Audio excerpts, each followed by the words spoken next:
The House will come to order. Today, the Pledge of Allegiance will be led by Representative Mark Catlin from House District 58.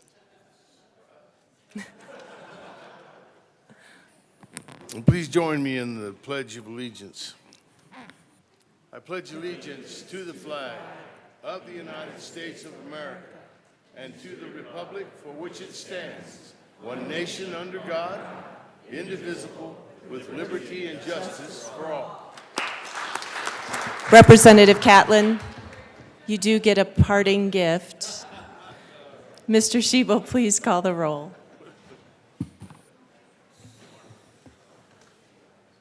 Representatives Amabile, Armagost, Bacon, AML Bacon is excused. Byrd, Bockenfeld is excused. Basenecker. Rep. Basenecker. Excused. Bottoms. Bradfield. Bradley. Brown. Catlin. Clifford. Doherty. Representative Doherty. Doherty is excused. DeGraff. Degree Kennedy. Duran. English. English is excused. Epps. Evans. Frizzell. Froelich. Garcia. Hamrick. Hartsook. Hernandez. He's here. Herod. Rep. Herod is excused. Holtorf. Judah. Rep. Judah. Excused. Joseph. He's here. Kip. Leader. Lindsay. Linstead. Rep. Linstead. Excused. Luck. Lukens. Lynch. Representative Lynch. Mabry. Marshall. Martinez. Marvin. Morrow. McCormick. McLaughlin. Ortiz. Parenti. Puglisi. Ricks. Representative Ricks. Excused. Rutinel. Sirota. Snyder. Rep. Snyder. Snyder's excused. Soper. Soper is excused. Story. Yeah, she's here. Taggart. Titone. Valdez A. Velasco. Vigil. Weinberg. Weissman. Wilford. Wilson. Winter. Woodrow. Young. And Madam Speaker. Here.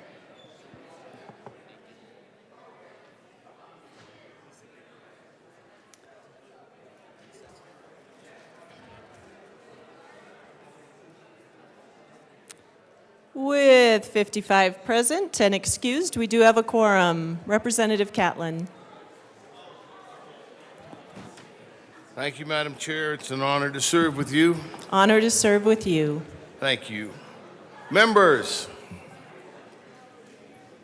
I try to start my day with something that seems to calm my mind, my heart, and my spirit. It goes like this. God grant me the serenity to accept the things I cannot change, the courage to change the things that I can, and the wisdom to know the difference. I think we could all probably use some of that. Madam Speaker, I move that the Journal of Saturday, April 20th, 2024 be approved as corrected by the Chief Clerk. Members, thank you, Representative.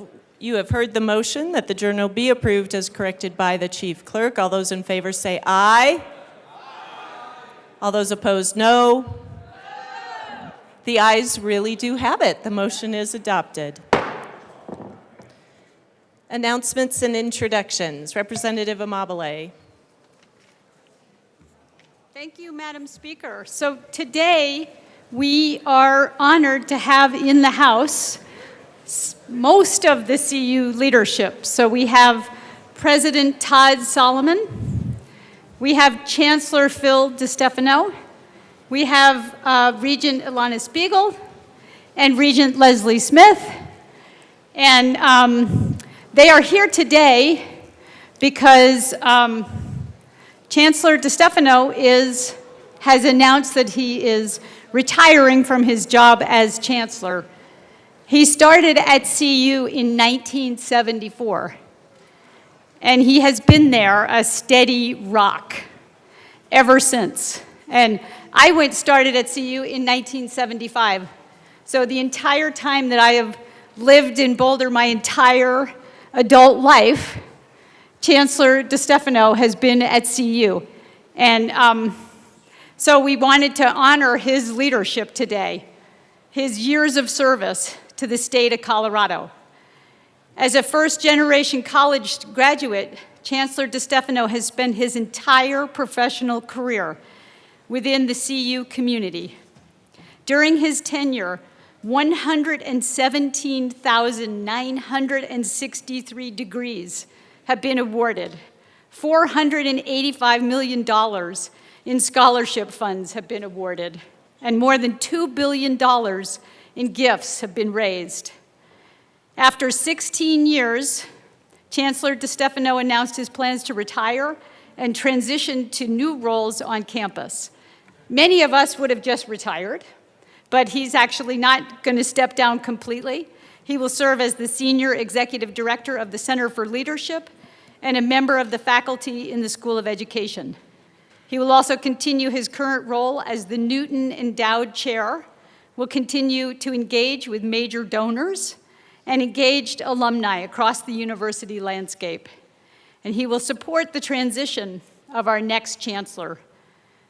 A resident of Boulder for more than 40 years, Chancellor DeStefano has been in local, regional, national organizations, including leadership roles within the Association of American Universities, NCAA, the Pac-12, and he serves on the Boulder Community Health Board of Directors and maintains close connections with numerous other civic organizations, including many where he has held leadership and advisory positions. Chancellor DeStefano is committed to making CU Boulder a nationally recognized research institution. He's a proud supporter of the Buffs athletics, a champion of democracy, and a believer in the value of town-gown partnerships. He has made several appearances under the Gold Dome to advocate for students, for faculty, and for staff. We also want to acknowledge the partnership of his wife, Yvonne, their 3 daughters and 2 grandchildren, whose unwavering support has undoubtedly played a significant role in his accomplishments. Chancellor DeStefano, we thank you for your passionate dedication to CU and for all that you have accomplished. The place is transformed under your leadership. Colleagues, please thank me in thanking Chancellor DeStefano.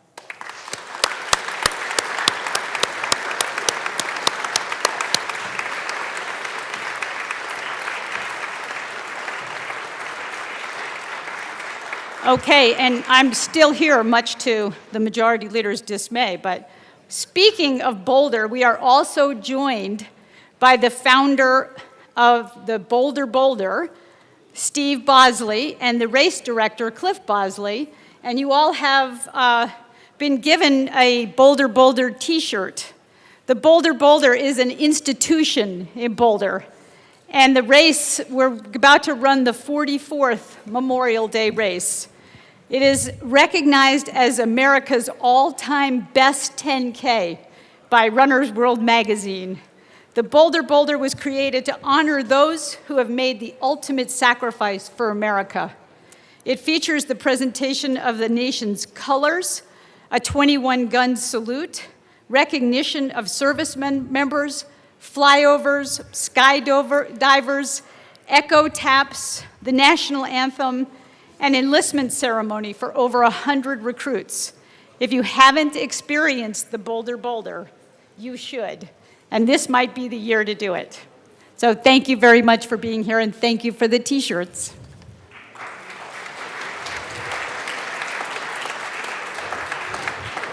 Representative McCormick.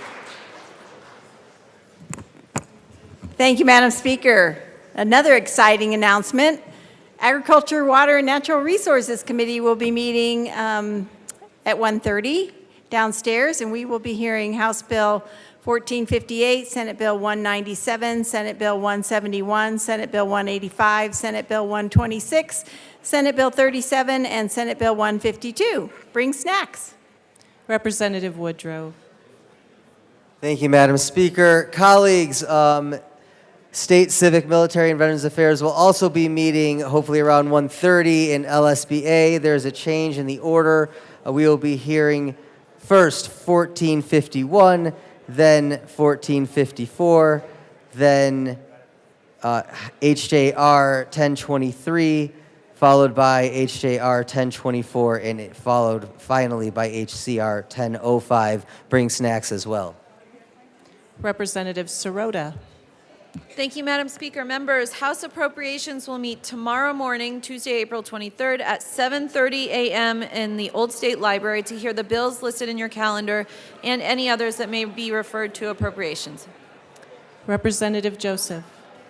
Thank you, Madam Speaker. Members, today we're meeting, House Finance is meeting at 1:30 in the basement, room 112, and we will be hearing HB 24-1299, HB 24-1357, HB 24-1449, HCR 24-1001 for action only, and then HCR 24-10006. Thank you. Representative Marshall. Thank you, Madam Speaker. It's an honor to serve with you. And an honor to serve with you. I've been given permission to be excused today from 12:30 to 14:30. I'm actually attending a funeral for one of my VFW colleagues who's 99 years old, who's one of that, and really no need to stand, but I thought I would just mention it. No need to mention the individual's name because those who know don't need to be told. Those who don't know, you wouldn't remember, and he's part of that generation that would prefer their accomplishments to be part of a team and not be individually brought to light. But at the memorial I saw, they had the picture of him as 17 years old when he ran away in 42 to join the Navy. And as the Vietnam generation in our VFW had asked him before, when during those 3 years he got his R&R, there were no R&Rs, it was for the duration. Again, we always hear about that greatest generation, and I know a lot of people wish they had done more, and they look back and, but how far they did bring us. And he was one of those individuals who did. So going there today, and hopefully he'll be back for Finance Committee so we can look at more tax credits. But again, that generation is moving on, and we should remember what they did because, again, they were part of a group that would rather not have their individual accomplishments ever known, but be just part of a team. So thanks. Assistant Majority Leader Bacon and Representative Epps.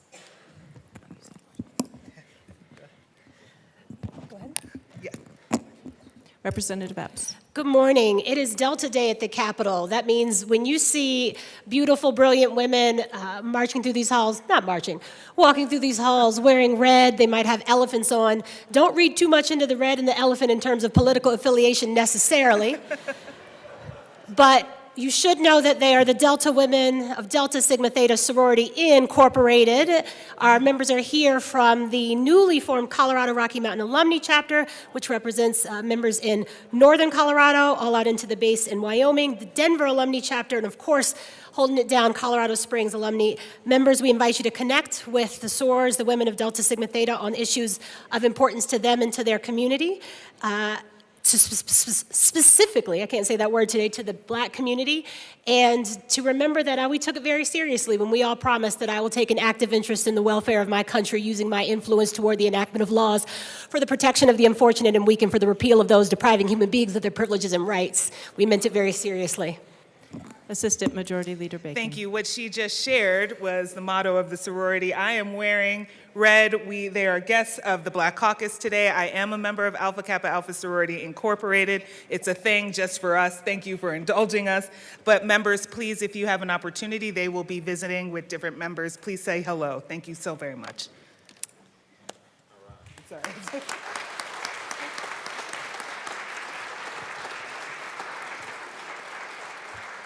Representative Frizzell. Thank you, Madam Speaker. Members, on your desk, you'll have a green piece of paper. It is advertising the first two-day Legislative Nuclear Caucus event. So we will be meeting this Wednesday and this Thursday from noon to 1 over in SSB room 603. So please join us, splitting atoms, not parties. Representative Evans. Thank you, Madam Speaker. I just wanted to announce you all have earned a 48-hour reprieve from page and line numbers. I've been excused to be absent tomorrow and Wednesday. Thank you. Representative Bradfield.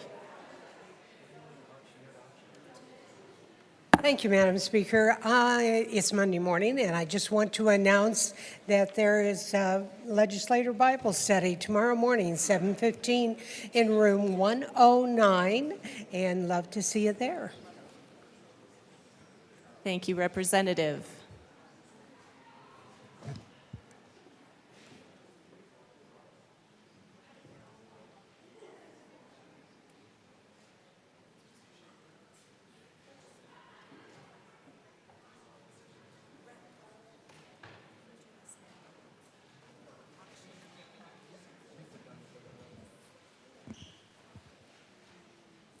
Okay, members, we have a very special treat today.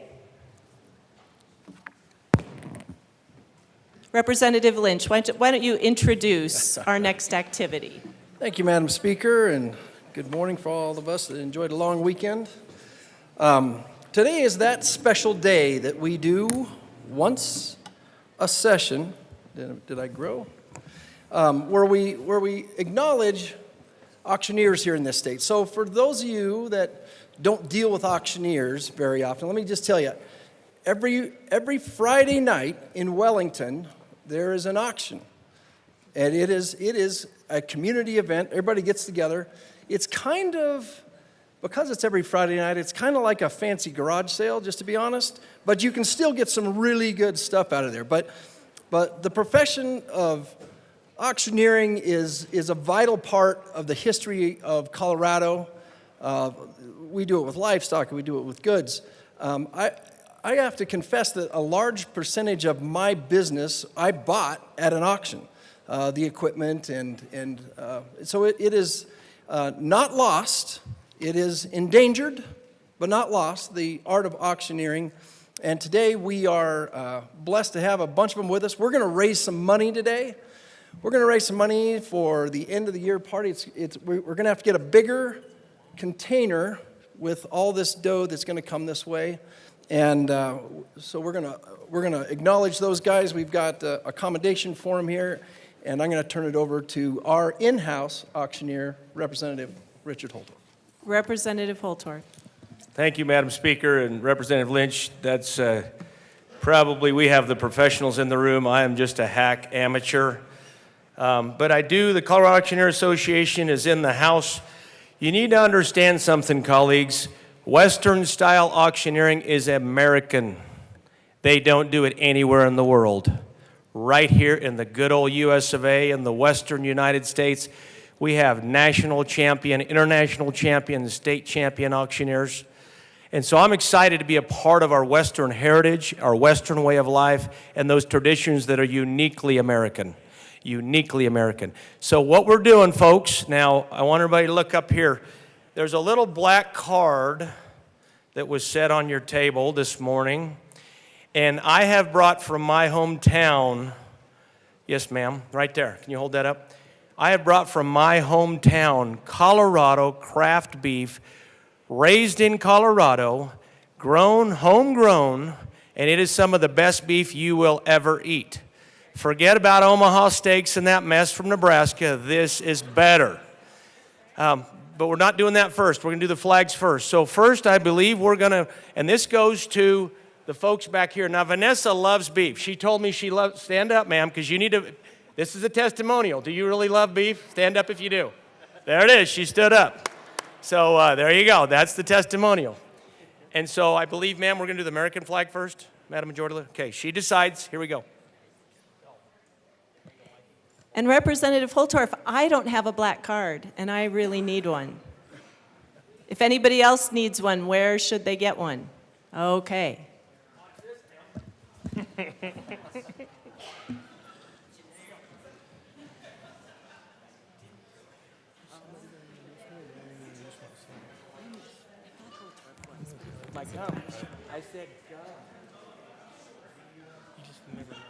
Representative Holtorf, would you introduce our fine guest?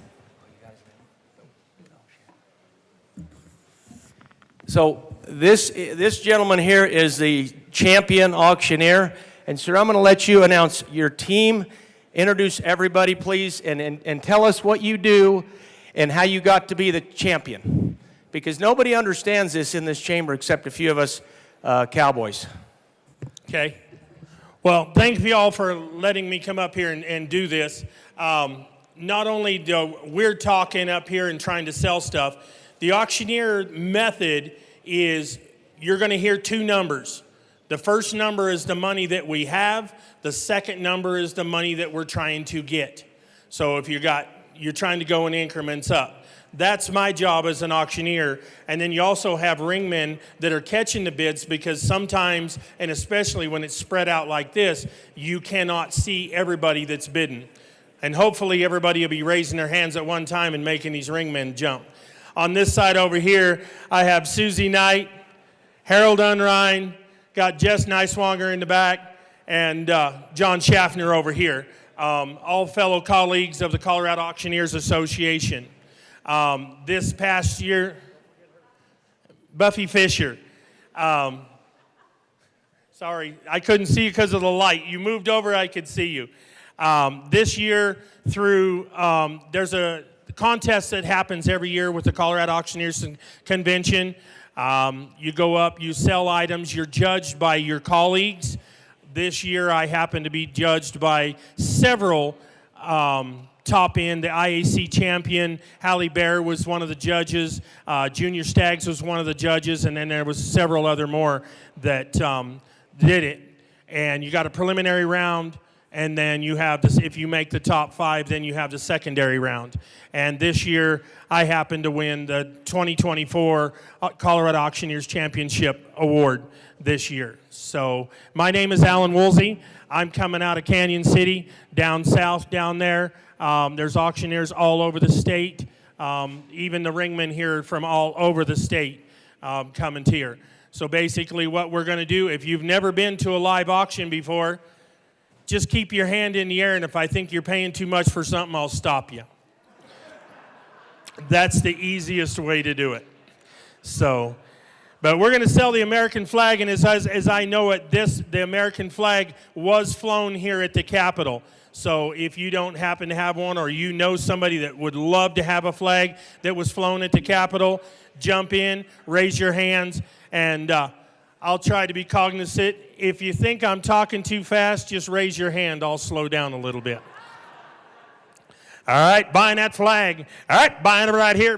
Give 100 for it. Here's somebody get a 1 part. Here's somebody get a 1 part. Here, at the 1 part. Here, what to give 50. Here's 60, 70, and 70 for it. Somebody get 70, 80, now 90. Somebody get 90 for it. Somebody get 90. 80 now 90 for it. Here's somebody get 90 for it. Somebody get 90 for it. Somebody get 90. 80 now 90 on it. Here, thank you, 100 and 90, 100 for it. Here's somebody get a 1 part. Here, somebody get 100 and 100. Thank you to 110, 110, 120, 120, man, 120. You can bid again, ma'am. Your turn. 120, 120 for it. Here's somebody get a 120 for it. Here's somebody get a 1. And 20, 30, 40, here's somebody get a 140. You're out again. 140, 140. Here's somebody get a 140. 140, here's somebody get a 140. But you can bid again. 140, $140 on it. Here's about to go 140, 140, and now 150 on it. Here's about to go 150, 150 forward. Here's about to go 150 forward, about to go 150, and 160 now 170, but 70, what about 170, 160, 170 forward, about to go 170, what about 170, and 70 forward, about to go 170, about to go 170, about to go 170, and 170 forward, about to go 170. Now 180, 180, 180. John, your guy's out, and 190 here, the 190 here, the 190, and 90 forward here, the 190, 190 forward, the 190.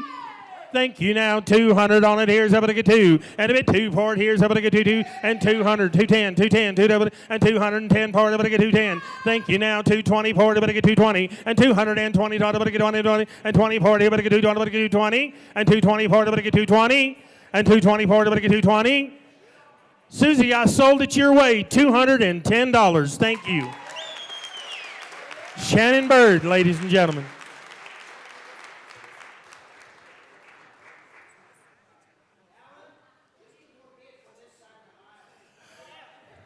You guys just have to raise your hands a little higher on this side. John, he wants to see you over here. Can I have permission to put this up there?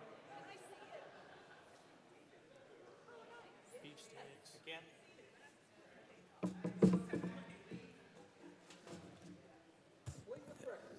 So the auctioneers know I have to ask permission from the Speaker of the House to have anything on the dais that is a display or some kind of prop or some kind of other thing that might get everyone's attention. But ladies and gentlemen, I want to point something out. Colorado is a beef state, and it is my business, and I love beef, and I could talk for hours about it, but I won't. But I do want to say, in my hometown, Colorado Craft Beef, right here, my home little town of Akron, Colorado, we raise beef, and my neighbor, okay, Jeff Smith, is the proprietor of Colorado Craft Beef. Now, we have 3 assorted sticks. We have the pepper, we have the original smoke, and we have the jalapeno, smoked jalapeno. And you get to keep this with it, okay? And this is uniquely Colorado. Someday in about 100, 200 years, this is going to be worth a lot of money. But the beef sticks are ready to go today, okay? And they're delicious. Okay, so I'm turning over to you, sir.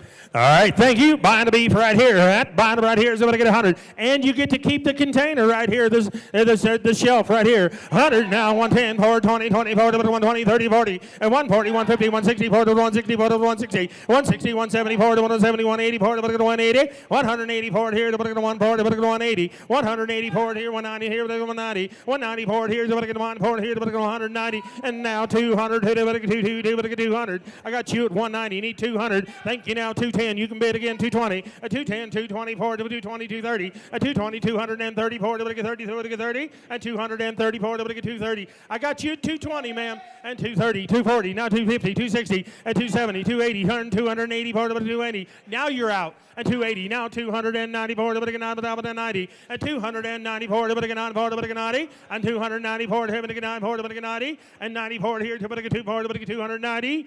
Thank you. Now $300 here, 310, and 300, 310, 310, and 300, give 310 on it here, and 310. Y'all can bid on this side too.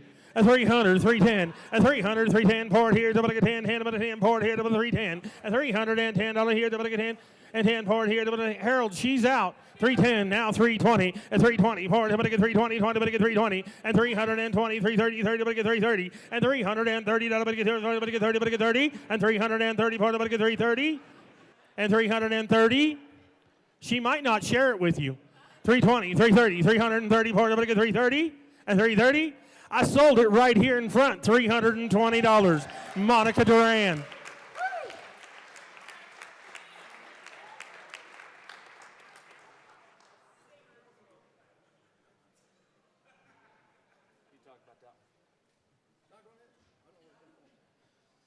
So Colorado flag flown over the state capitol. I think that's the next item. There's a couple more items, so we're saving the best for last. Thank you. Thank you. Buying a Colorado flag. Buying it right here. What are you thinking? Give 100 for it. Here, 100, 110, 120, 20, 120, 30, and 130, 140, 150, 150, 160, 160, 40, 160, 40, 160, 170, 160, 170. Now 180 for it here, 180. Just remember, it was flown over the Capitol. 180, 180 for it here. So I'm going to get 180. Now, thank you. Now 190. Bid 90 here. So I'm going to get 9 for it. 190. 190 for it here. So I'm going to get 9 for it. 90. 190 on here. So I'm going to get 1 for it here. So I'm going to get 190. 190 on it here. So I'm going to somebody get 190, 190 for it here, 190, and now 200 on it here, two. Your turn again. Give 200 for it. Right here, somebody get 200, and 200, 210, and 210, 210, 210, 220, and 220 for it. Here, somebody get 20, somebody get 20, and 220, bid 220 for it. Somebody get 220 for it, and 220, somebody get 220, 220. You're out. I have 210, and you can bid 220. All you got to do is raise your hand. At 220, 220 for it here. Somebody get 20, somebody get 220, and 220 for it. Somebody get 220. I sold it right over here, $210. Shannon Bird, thank you.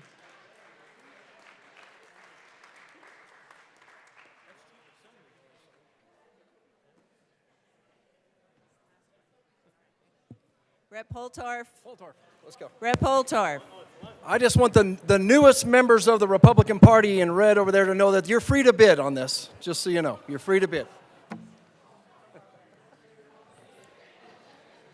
So the next item is a certificate to be redeemed by the person that bids the most. It is lunch with the majority leader and the minority leader. Now, this particular lunch is special because you can talk about any bills that may not be through committee yet. So this is really special. I even need to bid on this one. So I'll jump in there. Get ready for your lunch and meet and greet right here.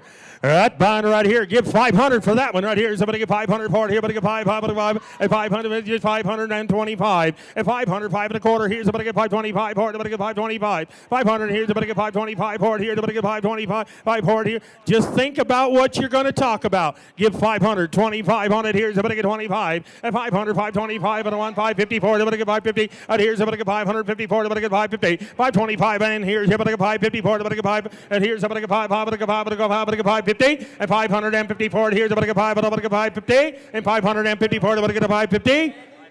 And you get to eat. 525, bid 550 for it here. Somebody get 550. And 500 here. Somebody get 5. Somebody get 550. And 550 for it. Somebody get 550. I sold it right over here. $525. Leslie Harrod.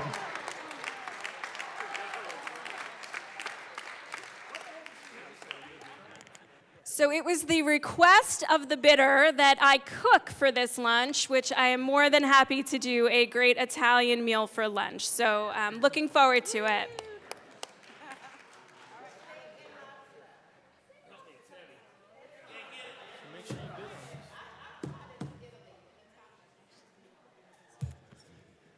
All right, ladies and gentlemen, we've saved the best for last. Most of you don't know, but if you go to the grocery store, you do know that beef is at an all-time high in price. There's a lot of reasons for that we won't talk about right now, but this is a cooler full of assorted beef, ground steaks, loins, roast. This is Colorado craft beef. It is prime, certified Angus. It's in a cooler. It says perishable. Now, I froze this last night. It'll last for 2 days in this cooler. But when you buy it, I recommend you take it home and put it in the freezer tonight. But this is right out of Akron, Colorado, certified, Colorado raised, Colorado born, Colorado raised, Colorado processed. And if you know anything, and even if you're a vegan, you can still bid because you have friends, I'm sure, that like beef. It's okay. But remember, this is uniquely Colorado. I know. Rutenell, you can bid too. I'll bid for you. That's okay. It's okay, brother. We can be on the same team this morning. Here we go. All right, buying that box, Colorado beef, Colorado craft beef. All right, buying it right here. What do you think? Look, she's so anxious to bid, she's just going to raise her hand. $100. Now 125, 150, 75, but I get 200, 2 and a quarter, 2 and a half, and 275, but I get 3, 3 and a quarter, 325, and a 3 and a half, and 325, 354, to 3 and a half, and 375, and 350, get 375, 475, but I get 4, and 400 here, but I get 400, and 375, but I want 425, and 425, 450, and 475, but I get 475, you're out again, 75, and 500, but I get 525, and 525, 550, 554, 550. Thank you now, 575, and 600, and 25, 25, 50, 75, and 675, and 675, and 675, and 675, and 7, and 25, and 50, 750, and 750, and 750. John, he's out again at 750. Forward here to 50, 750, and 800. Forward 800, and 840, and here to 800. 800 on it here to 825, and but he outbid you, so now it's 850. 850, 48 and a half, and 8 and 850, 40, 850, 40, 850, 825, 8 and a half, 8 and a half, and 8. Give 850 for it. Here's about to get 840, about to get 850 for it. You're out again, ma'am. 850, 850 for it. About to get 850. It's true Colorado. 850, 850 for it. Here, about to get 840, about to get 840, about to get 850. 851, about to get 850. 850 for it, about to get 840, about to get 850. And now it's $1,100 on it here. About 1140, about 1100. 1100 on it here. About 1140, about 1100. You got to admit, auctions are a lot of fun, aren't they? 1100 on it here, 1140, and now 1200. 12, down 1300 out of 13, 13, I'm gonna get 13, but I'm gonna get 13, and 13, but I'm gonna get 13, but I'm gonna get 1300 out of 13, but I'm gonna get 13, but I'm gonna get 13, and 1300 out of 13, 13, but I'm gonna get 1300 now 14. Thank you now, 1,500, but I'm going to get 15, forward, I'm going to get 15, forward, I'm going to get 1,500. At 14, 15, forward here, I'm going to get 15, forward, I'm going to get 1,500. At 15, forward, I'm going to get 15, I'm going to get 1,500. At 15, forward, I'm going to get 15, forward. One more time, 1,500 on it here, I'm going to get 15. Thank you now, 1,600, and 1,600, I'm going to get 16, forward, at 1,600, I'm going to get 16, forward, I'm going to get 1,600, and 16, forward, I'm going to get 16, forward, and 16, forward, I'm going to get 1,600, at about 1,600. I sold it right over here, $1,500.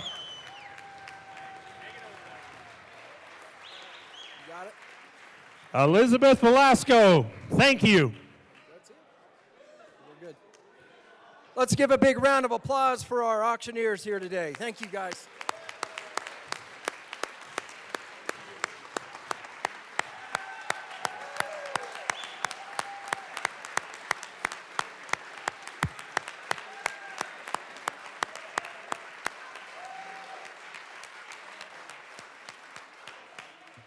Well, that was grand fun. What a wonderful way to start a Monday. Thanks to all of our auctioneers. Members, we are going to get to business. I invite you to take your seat.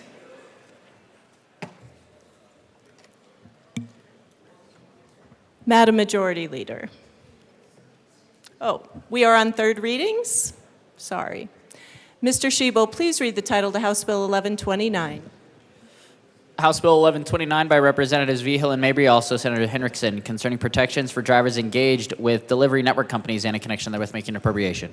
Madam Majority Leader. Madam Speaker, I move House Bill 1129 on third reading and final passage.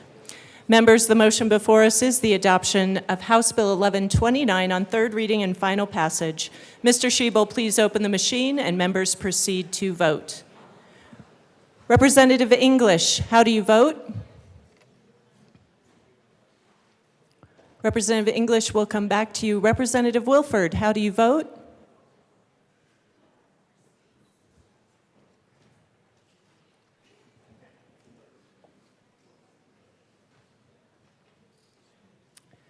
Representative English, Representative Wilford, you are both excused.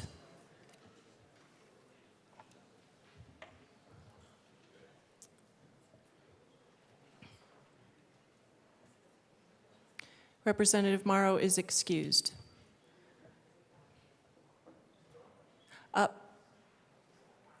Representative Morrow, that's a $10 fine.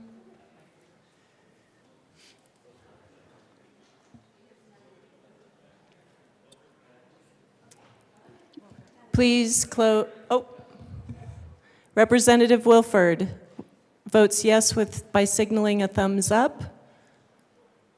Representative English, Please close the machine. With 42 aye, 18 no, and 5 excused, House Bill 1129 is adopted. Co-sponsors.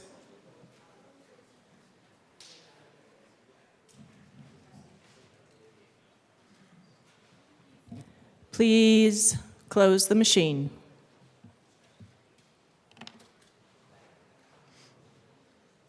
Madam Majority Leader. Madam Speaker, I move to lay over House Bill 1280 until tomorrow. House Bill 1280 will be laid over until tomorrow, April 23rd, 2024. Thank you. Mr. Schiebel, please read the title to House Bill 1445. House Bill 1445 by Representatives Bacon and Armagost, also Senators Gardner and Gonzalez, concerning measures related to supervision conditions. Madam Majority Leader. Madam Speaker, I move House Bill 1445 on third reading and final passage. The motion before us is the adoption of House Bill 1445 on third reading, final passage. Mr. Schiebel, please open the machine and members proceed to vote. Representative English, how do you vote? Yes. Representative English votes yes. Representative Wilford, how do you vote? Yes. Representative Wilford votes yes.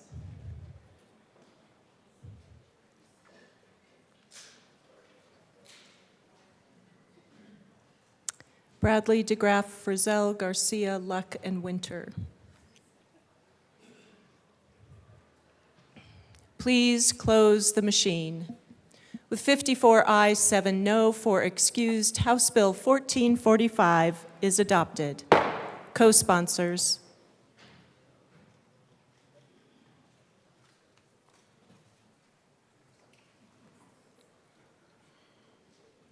Please close the machine. Mr. Schiebel, please read the title to House Bill 1342. House Bill 1342 by Representatives Soper and Bacon, also Senator Roberts, concerning testing accommodations for Coloradans with disabilities. Madam Majority Leader. Madam Speaker, I move House Bill 1342 on third reading and final passage. The motion before us is the adoption of House Bill 1342 on third reading, final passage. Mr. Schiebel, please open the machine and members proceed to vote. Representative English, how do you vote? Yes. Representative English votes yes. Representative Wilford, how do you vote? Yes. Representative Wilford votes yes.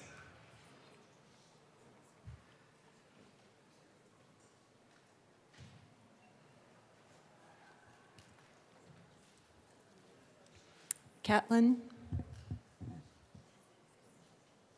Please close the machine. With 58 aye, 3 no, 4 excused, House Bill 1342 is adopted. Co-sponsors.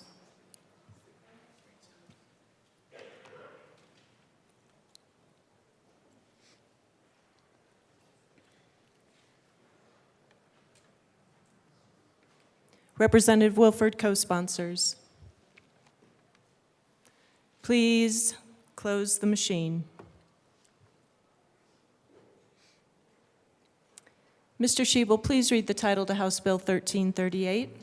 House Bill 1338 by Representatives Rutnell and Velasco, also Senator Michelson Janae, concerning measures to advance environmental justice by reducing cumulative impacts of air pollution in connection therewith making an appropriation. Madam Majority Leader. Madam Speaker, I move House Bill 1338 on third reading and final passage.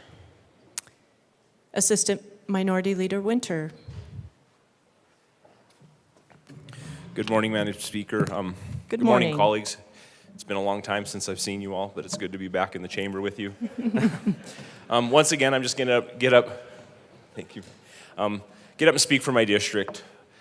I understand the goals that you all have in the chamber and what you're trying to do here, but at the end of the day, they have negative effects in other places. I watched oil and gas industry leave my area of the state. It's hurt the tax base in my district. It's taken good quality blue-collar jobs, high-paying blue-collar jobs out of my district. And it affects state funds as well. Once again, we talked about in this chamber exactly how the JBC used severance tax to fill gaps, helps build road, build schools, helps fund DNR. I think over 90% of their budget, I think I heard in SMART Act hearings, comes from these things. So I think it's pitted against, seems like it's pitted one person's for industry, one person's for the planet, and I think that we can meld and find that spot We have an industry in this state that is already doing its best. They're the cleanest industry in the nation at this point, and I think that we constantly keep moving the goalposts on them. I think that's hard, and I think it's disingenuous. I come from rural Colorado. Our air is clean, the grass is green, the water is clean, and we're the true stewards of the land, and I think we make a really good attempt at being those true stewards. And we also hear that, kids aren't able to breathe and it's not good for neighborhoods. Well, we're not against any of that either. But we also have to balance that with the rights and responsibilities that we have to the citizens, first of all, through the tax dollars that are collected through these industries, and second of all, the blue-collar jobs. I know it really don't affect a lot of areas just close to the area that we are now, but there are second and third causal effects that happen within the state of Colorado. And most of the time, rural Colorado bears the brunt of policy like this. For those reasons and more, I urge a no vote. Thank you. Representative Holtorf. Thank you, Madam Speaker. My comments will be brief. I just want to tell a short story about a neighbor kid of mine over by Lone Star, Colorado, which nobody knows where that is unless you're from Washington County. This young man left high school. He wasn't incredibly bright, but he wasn't afraid to work. He didn't do a lot in high school, not very accomplished, didn't go off to college, but what he did do was go to the oil patch. And I'm going to tell you what this young man did in the oil patch. And yeah, that's country speak, so you got to work with me a little bit on my country speak.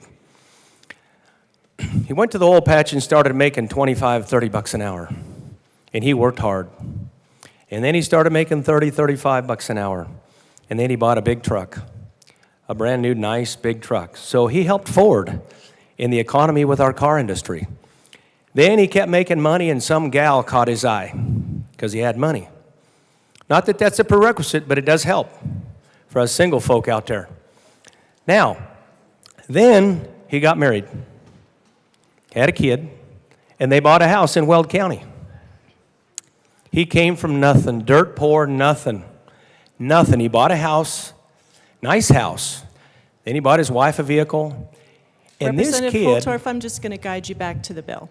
yes, ma'am, and I appreciate that. So House Bill 24-1338, Cumulative Impacts and Environmental Justice. I want to talk about how when we do what this bill is asking to do, we impact the very success story that this kid had. Now, like so many stories, it doesn't have a good ending. So this kid had a house, paying a mortgage, had money, going out to dinner, Texas Roadhouse, because that's where they got some of the best steaks in Colorado. I'm not even from Texas. And he had 2 vehicles in the front yard, and then the oil patch dried up. This young man moved back home, Lone Star. I mean, it's nothing but dirt, turning dirt and raising cattle. That's what we do out there, raising crops. And we can't pay $25, $30, $35 an hour. You might be lucky to get $15, $25, or whatever the minimum is now. Because agriculture is not the oil business. It is vastly different, and it's a lot of work. In the oil patch, it's work too, but you get paid a lot. Out in the country, you work your tail off. I got up at 3:15 this morning, went to work at 3:30. Fed 4,000 head of cattle, and drove up here to come to work here. But the story's not about me. This kid moved back home with his parents in the basement with a wife and a little baby because he lost his job in the oil patch. Oh, man. If you think about the impact on the economy, just for a little bit, please. Young kid goes out there, gets a high-paying job. He's helping the automobile industry. He's helping the restaurant retail business. He's helping banks and mortgage companies. He's helping buy the American dream is to own your own home, and he lost it. He lost his truck too, and the minivan. But think about that. This is a story of one kid that I knew personally, one kid. And there are thousands of these kids out there. And this gives them an opportunity to make a big difference. So this journey can go together. We don't have to kill the goose that laid the golden egg. We don't. We just need to figure out how to take this journey to uplift everybody. And that's something we need to think about as we move forward. And that's all I have, ma'am. Thank you. Seeing no further discussion, the motion before us is the adoption of House Bill 1338 on third reading, final passage. Mr. Schiebel, please open the machine and members proceed to vote. Representative English, how do you vote? Yes. Representative English votes yes. Representative Wilford, how do you vote? Yes. Representative Wilford votes yes.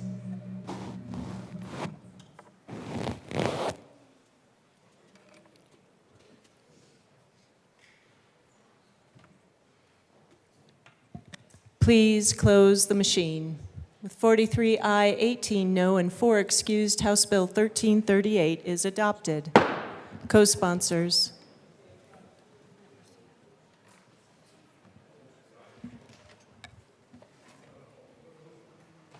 Please close the machine.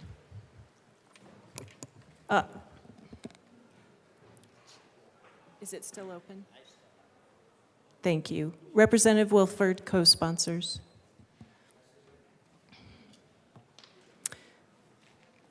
Now close the machine. Madam Majority Leader. Madam Speaker, I move to proceed out of order for the consideration of House Bill 1441. Seeing no objection, the motion to proceed out of order. House Bill 1441. Mr. Schiebel, please read the title to House Bill 1441. House Bill 1441 by Representatives Epps and McLaughlin, also Senators Henriksen and Pelton B, concerning a technical correction to a reference to the number of members serving on the State Board of Nursing. Madam Majority Leader. Madam Speaker, I move House Bill 1441 on third reading and final passage. Motion before us is the adoption of House Bill 1441 on third reading, final passage. Mr. Schiebel, please open the machine and members proceed to vote. Representative Wilford, how do you vote? Yes. Representative Wilford votes yes. Representative English, how do you vote? Yes. Representative English votes yes.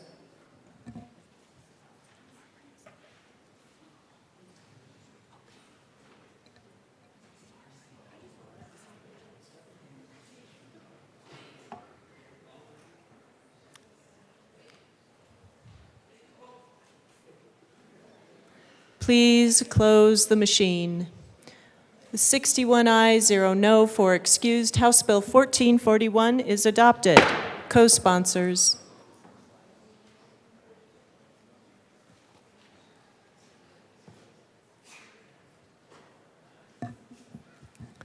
Please close the machine. Mr. Schiebel, please read the title to Senate Bill 180. Senate Bill 180 by Senators Fenberg and Smallwood, also Representatives Lindstedt and Winter, concerning the repeal of the Colorado Digital Token Act. Madam Majority Leader. Madam Speaker, I move Senate Bill 180 on third reading and final passage. The motion before us is the adoption of Senate Bill 180 on third reading, final passage. Mr. Schiebel, please open the machine and members proceed to vote. Representative English, how do you vote? Yes. Representative English votes yes. Representative Wilford, how do you vote?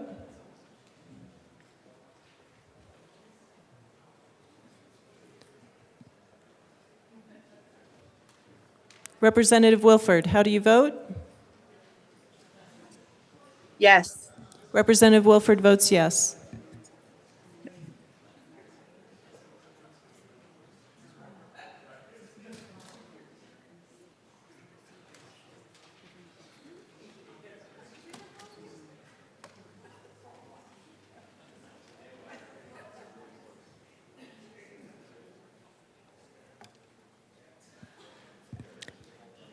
Luck. Please, Catlin. Please close the machine.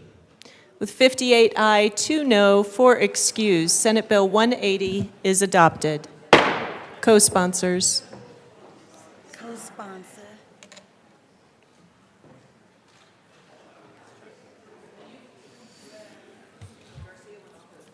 Please close the machine.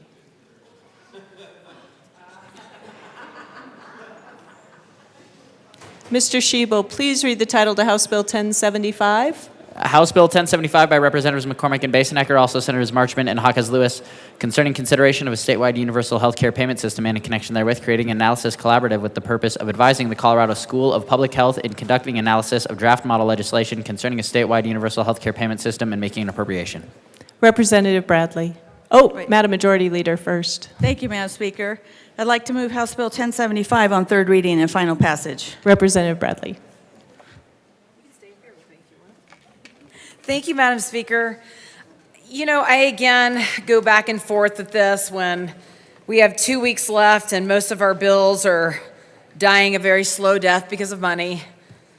We've got over $400,000 to assign to yet another task force when some of us just need a few thousand.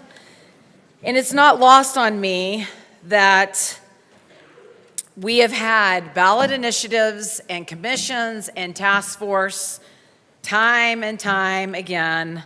And here we are back demanding another analysis on something that the voters in 2016 adamantly said no to. 71% of voters said no.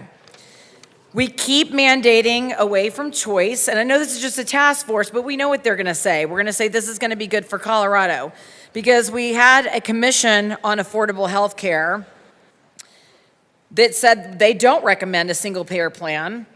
And then we decided to create a health cost analysis tax form. So let's just go through this. 2016, 71% of voters said no to single payer health care, written and paid for by the government. And then we decided we didn't like that plan. So in 2017, we decided to have a commission on affordable health care. And then that commission said, we don't recommend this, and we didn't like that plan. So we came back in 2019 with a health cost analysis task force, which is kind of the same thing this is being written to do. And they said that it could control healthcare, but we know that they only rested that analysis on 100 people and 550 responses to an online survey versus a ballot initiative that went out to 6 million people, and 71% of those people said no. So now we passed something in 2019 that we based on 100 people. That is horrific governance. That is irresponsible at best. And we didn't like any of those messages. So now in 2024, we're coming back with yet another bill in which we're going to have a commission that many people will not have a seat at the table. I tried to run an amendment so that health payers could be at the table. They represent over 3 million of us with private pay. And they said no. This is going to be a problem for the people of Colorado because people like me, physical therapists, occupational therapists, doctors, specialty doctors, are going to say, you know what, Colorado? As legislators, you don't get to govern what we do. You don't get to tell. We did it in COVID. During COVID, we shut everyone down and doctors left our state, and now we're sitting here begging nurses and doctors to stay and fund behavioral health programs and every position that they have left. The government said, we're going to shut you down, and they left. And now we're in a huge crisis because we don't have the staffing to staff all the areas of medicine that we need. It's a slap in the face to people like me for legislators to come in and tell us what needs to be done. There's no other state that's doing this. No other state that's telling doctors, we know better than you do.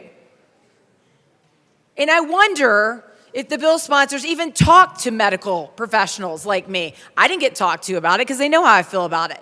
You're going to mandate doctors who are going to be underfunded and they're going to leave. And maybe that doesn't go against hospitalists and primary cares, but the good orthopedists, the good neurosurgeons, I've talked to them. They're sick of having legislators legislate on their best practices. They're tired of it. And they are going to leave our state. And then guess what? You won't have health equity. Because people like me are going to go to different states and pay cash to get treated. Because I'm not going to abide by universal health care. I will not do it. I will tell my constituents not to do it. It doesn't help the state as far as cost. What it does do is it tells the constituents in your district exactly how they're going to be mandated as far as health care goes, that they won't get a choice. So if that's what we're here to do, then vote yes on this bill. If that's what you guys want, you don't want your constituents to have a choice in health care. You want one payer, one person telling them where they can go, what wait list they need to be on, how long they need to wait for a total hip, how long they need to wait for a total knee, how long that they need to go wait to go to a dermatologist. What you're going to find is more people dying because you've limited their ability to go get health care. That is not equitable. It is not fair. We know if you look around into other countries, you all know someone from Canada who has come to the United States to get treated. My sister-in-law's dad had to come to the United States to have a mole looked at on his head because he was going to be postponed for a year to get into a skin doctor. I'm not even talking about a cardiologist. Just look at my skin. He had melanoma so bad that he was pretty close to dying. Spent $20,000 to get treated in the United States of America. So this is what you guys are going to do if we vote yes on this, universal health care. We are going to send people to other states. And most people in my district can do it. But what about the underserved that we all talk about serving? What about the person that can't afford to have a mole checked and they have to sit there for a year waiting and on a dying wait list is what I would call it. It's not fair to the people in our districts that can't afford to go to other states. You're going to make this a sanctuary of dying is what's going to happen because people are going to be put on wait lists and not get the treatment that they need. This has not worked in other countries. What it has done is it's decreased the cost. But at what cost is that? Do you all want horrible health insurance? You want doctors who don't care? Because that's what you're going to do with this analysis. We all know what's going to happen. We've said no. We're not going to invite people to have a seat at the table that have said no. We're going to cushion it all with people that agree. And the constituents in our districts get to pay that price. That's great legislation. We're going to make it twice as long to get MRIs. We're going to make it twice as long to get into specialty care. I'd like to know how many people, when you hurt yourself, don't love to go to a doctor within a week and get treated. That's gone. How many people want to walk? I bet the representative from Akron will tell you about bone on bone and not being able to walk around with arthritis so bad. That's going to wait. I want you guys to think about this. As a healthcare professional, I'm telling you what's going to happen. We see it in other countries. It's not good. Sure, it's going to decrease the cost, maybe. But the cost of poor health care is worse. And in your underserved populations that you are so hell-bent on representing, how is this representing them? Because, again, for me, I'm going to another state. I'm getting treated. My kids are getting treated. This is the hill I will die on. My kids will get the treatment they need, and we're not waiting 6 months to a year to get that treatment. So I would think twice before you push that green button. The constituents of Colorado, over 71% said no. And they're basing this commission being this great evidence-based commission that said yes when it included 100 people in it. We can't continue to talk about stakeholdering and the responsibility of stakeholdering if you're not inviting other people to the seat at the table that disagree with you, and we do it all the time here. And this is about health care, and everyone should have free access to health care. And now with this, you're not going to do that. They'll get health care. It'll just be really bad health care because doctors don't want this, nurses don't want this, and we've already run them out of the state. Representative Bradley, you have 1 minute Thank you very much. Tell the doctors and the nurses and the medical staff in your districts that you will not do this to them. You will not continue to regulate on them. They are just getting back after COVID. We're running a bill for high acuity because we can't even fund high acuity beds for kids that are being turned over to the state. We have a 50% nursing shortage. And our answer is to add more regulations and mandates? That's egregious. Vote no on this bill. Representative DeGraff.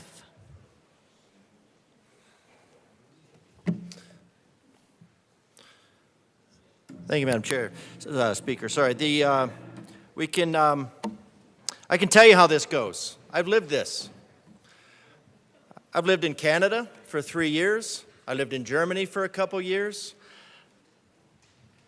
Single-payer health care does not work. I don't know why we want a monopoly. We're against against monopolies, and then all of a sudden a monopoly that's run by the government is all of a sudden a good idea. Yet we criticize the post office, we criticize TSA, criticize everything. There's nothing the government does well. And then we want to give it health care, and we figure that that's going to be the fix. If you want to know why, if you want to lower costs, if you actually want to lower costs, look at something to lower costs. But this is a panel, an advisory panel, to find that suddenly, miraculously, that it can lower health care costs. So based on 100 people, a study that's based on 100 people, can. Of course it can. If you control it that much, it can. So let's see, I lived in Canada, so let me tell you a little bit about living in Canada. Canada, waiting list. Politicians would put themselves on 3 or 4 different waiting lists because they had access. Every now and then they would get caught. Of course, that's probably more of a political wrangling than anything else because they all did it if they needed a procedure. Multiple provinces all over the place. In Moose Jaw, Saskatchewan, where I lived, there was, that is an actual town. We came across a building when we were out walking around one day, and it was completely boarded up, and we couldn't figure out what it was. And it took a while, and it looked like a high school. It looked like a high school or something, and couldn't figure out why they boarded up their high school. It was an oil town previously. You thought maybe it had just gone out of business. We found out later that it was a tri-province cardiac care unit. So when they rushed in and they did all of the single-payer health care and rushed everybody through and took care of everybody's Band-Aids, and everybody thought single-payer health care was great, they made a tri-county cardiac unit, so everybody from 3 provinces, which are pretty large, would have to go to this cardiac care unit to get care. Well, then, when that doesn't work, guess what they do? They just close it up, board it up, take everything down. You would never know it existed. Waiting lists. My wife was scheduled for a procedure on the 5th of November, and then we were elated when it got moved up to May. So we waited around all day and then found out after you have to pay to turn on the TV, pay to turn on the phone, pay to get clean sheet, everything. That the stuff that we take for granted here in the United States. And then find out halfway through the night that they had transposed 511 to 11.5 and couldn't get her in. Now, there are plenty of there were plenty of operating theaters that were open. They just didn't have the doctors to fill them. They didn't have the staff because they had cut back. Because once this happens, every single patient is a liability to the government. And it's always interesting when you say, let's do single-payer health care, and then you do Medicare. Well, now the people that are paying the Medicare have a vested interest in you dying. And it's not a matter of just having death panels or life panels. Rahm Emanuel himself suggested that adding a multiplier at the age of 75. Now, he didn't delineate it, but the easy way to do it would be to take your age, take 75 minus your age. So if you're 75 in a day, because this was the example that he used, 75 in a day, you would have, say, a -1 multiplier. And then you take that -1 and you multiply it by something cheap, like an antibiotic for a urinary infection. And now, that $5 medicine is a negative value to the government. And his suggestion was, well, at that point, it's just better to let the people die. So that's what you get when you get single-payer health care. So when we were in Canada, we had, for everybody who's worried about maternal health, everybody had to go to Regina from Saskatchewan to get an ultrasound. You think the OB would have one in the office? Nope. You sign up for a procedure, and you go and you wait with hundreds of other people for the ultrasound in a single-payer provided location, hour and a half away. That's single-payer health care. That's efficient because everybody is a liability in that system. When we lived in Germany, my wife was thrilled because we got an appointment at 0800, and then so that's going to be for a doctor that was about an hour away. And that's fantastic because then you're going to be seen first, you think. Well, you know what? You show up at 0800 with about 300 other people that are all waiting for an appointment that day. And it's first come, first serve. That's single-payer health care. Because you have a monopoly. When we lived in New Mexico, we had a lot of friends who were Germans because my kids went to the German school, and we coached the German soccer team for the little kids. So, friends, his brother would leave Germany after he had done his requisite number of hip surgeries, because once he's done the requisite number of hip surgeries, there was absolutely no point in doing any more because he was not going to get any more money. It's only liability at that point. It's only risk, no reward. So what he would do is he would fly to England, because they also have a single-payer health care system, and he would do surgeries there on the economy because they would not do a hip replacement after age 67 because you're not really a useful member of society anymore, and it's probably best you just shuffle on out the door. That's single-payer health care. Does it save money? Yeah, it saves money by killing people. That's how it saves money. That's how socialism saves money. The purpose of socialism is communism. The purpose of communism is hell. Read Marx.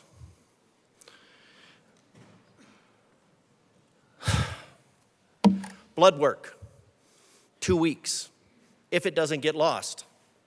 I have a grandson that's due on the 5th of November. I had a daughter that was due on the 5th of November, but you know what? The blood work for progesterone got lost because it had to be shipped away to an hour away, and the progesterone needed to be done that day. So when we finally got the results 2 weeks later, and my wife got a call and said, "Get in here right away because you need this," it was too late. And that's what the surgery was for. Single-payer health care. It's a government monopoly by a bureaucracy that does nothing well except kill people. So to pretend you're going to have a bill and foist it on Colorado and say, "Oh, look, we found that single-payer health care system can save money." It will cost lives. But again, that's the purpose.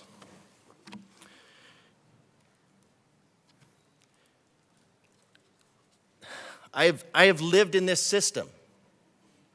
I have friends who have lived in this system. They would, just like my colleague said, they would come to the United States. They would travel to the United States just for health care, just to beat the system.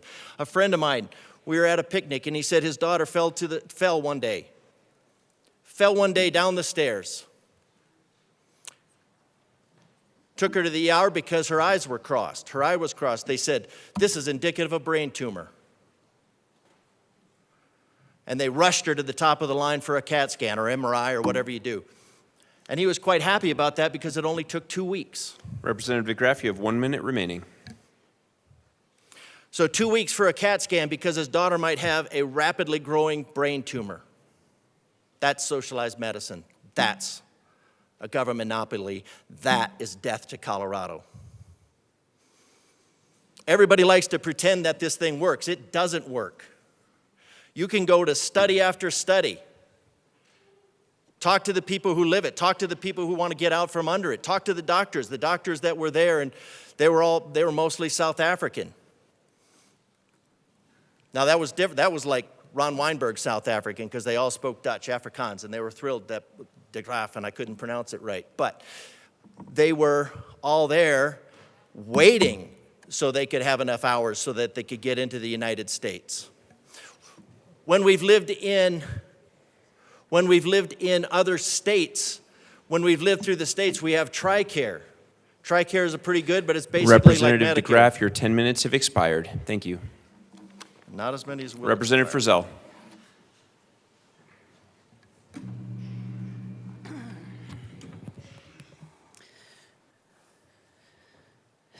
Thank you, Mr. Speaker Pro Tem. I don't normally get down in the well to speak about health care matters, healthcare legislation. It's not my strong suit. But I feel very strongly about a couple of things about this bill. One is the fiscal note. I feel very strongly about paying for an analysis, because we don't need an analysis. We don't need another study. We don't need another task force. We don't need this. We should not be paying this. We should not be misusing taxpayer dollars on this silliness. The citizens of Colorado have spoken over and over and over again. We especially don't need, I love reading fiscal notes. It's my jam. It makes me so happy. Did you know that part of the money that the citizens of Colorado are going to be expending on this particular boondoggle includes about $3,300 per meeting, 4 meetings,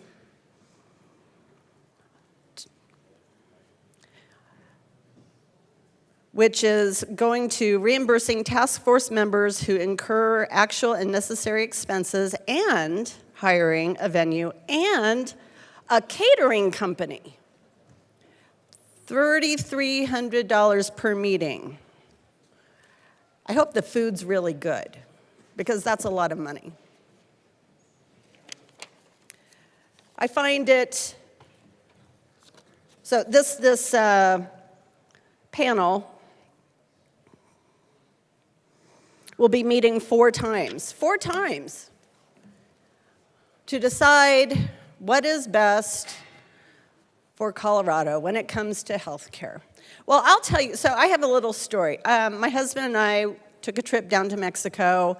We went in a day early, and before our reservations started.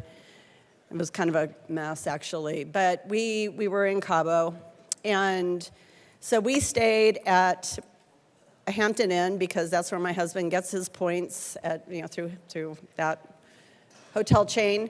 Anyway, we had this really unbelievable experience. We drive up to the hotel, and it's right next to a hospital. I thought, well, that's kind of cool, or weird, or whatever. And as it turns out, this is my first exposure to what is truly medical tourism. That is a thing. That's what it's called, medical tourism.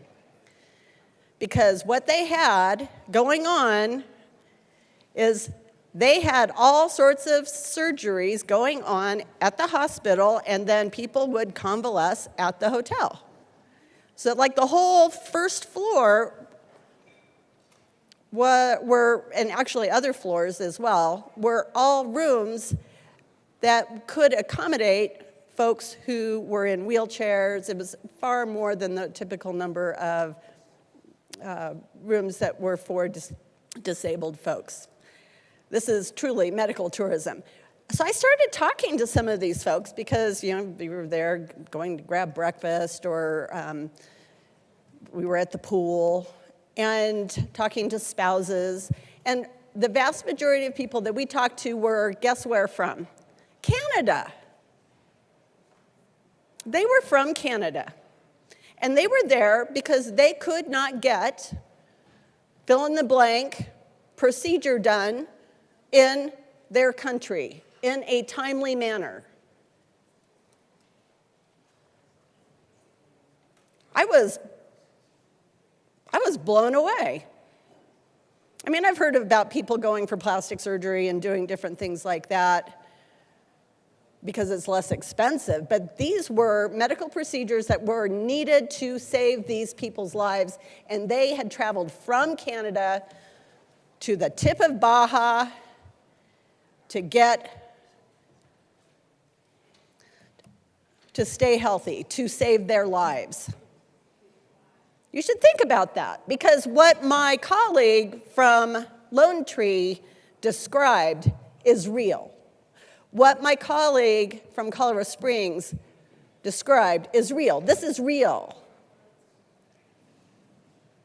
The citizens of Colorado deserve a heck of a lot better than having to travel to get procedures done to save their lives.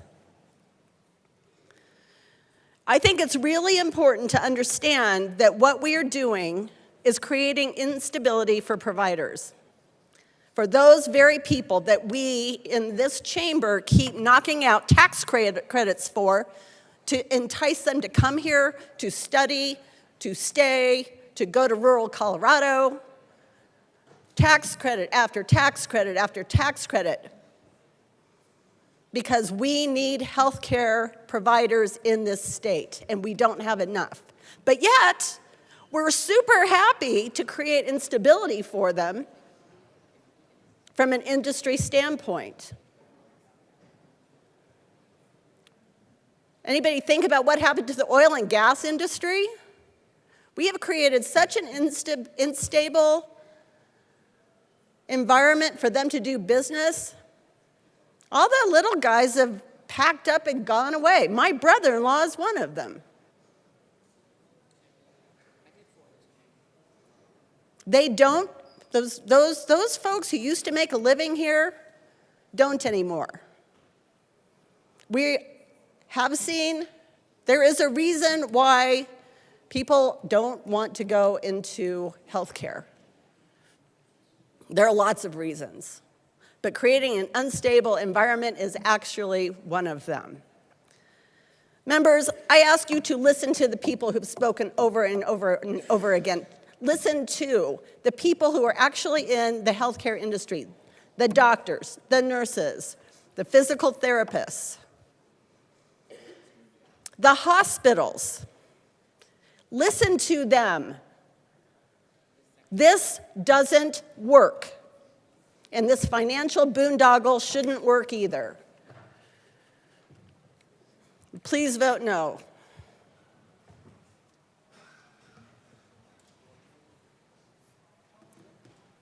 Representative Weinberg.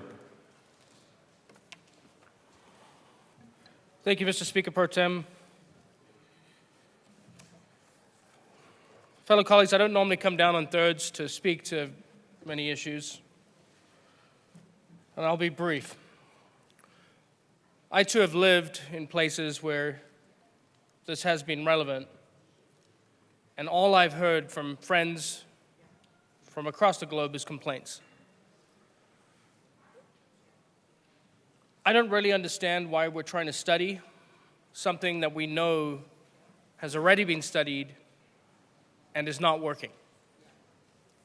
I was not in the state in 2016 when they had the ballot measure, but I did some statistics on the voting from my district, and they clearly spoke and said no. Hearing over and over again from some of my colleagues on the right side of the aisle, 70+% of voter turned this down. I'd say it's sending us a clear message that we should just avoid. We have the best health care in this state. I was astonished at the low lines to get my kids into pediatrics, everything. The hospitals up north in Loveland are outstanding, clean. I don't know why we would implement something when there is no problem in the state. I haven't heard once from anybody that comes into this well has said that there is a problem with our medical system and there is a problem with our health care in the state, because there's not. Besides for the shortage of workers, which we're doing that to ourselves, quite frankly, the health care in this state is impeccable. With that, I would urge a no vote on this bill. Representative Taggart. Thank you, Mr. Speaker Pro Tem. As now the patriarch in a very active family, I, like all members of my family, have had a great number of knee surgeries. In fact, to the degree that the doctors finally told me, Rick, you got to stop running and you got to move over to cycling, which I have done, for those of you that didn't know that. My wife has a much more severe problem when it comes to her knees and her hips than I ever will. She has now had 5 surgeries on her left knee and 2 surgeries on her right knee. We lived in Germany at the time of her 3rd surgery on her left knee. And when we spoke with folks in the medical professions, I heard something that I had never heard before. Rick, do you want your wife to go to a basic orthopedic surgeon, or do you want her to go to one of the best? Well, obviously, already having had 3 surgeries on that knee, I said, we want to go to the best.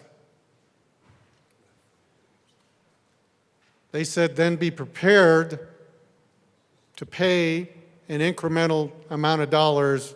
I want to recall it was about $25,000 at the time.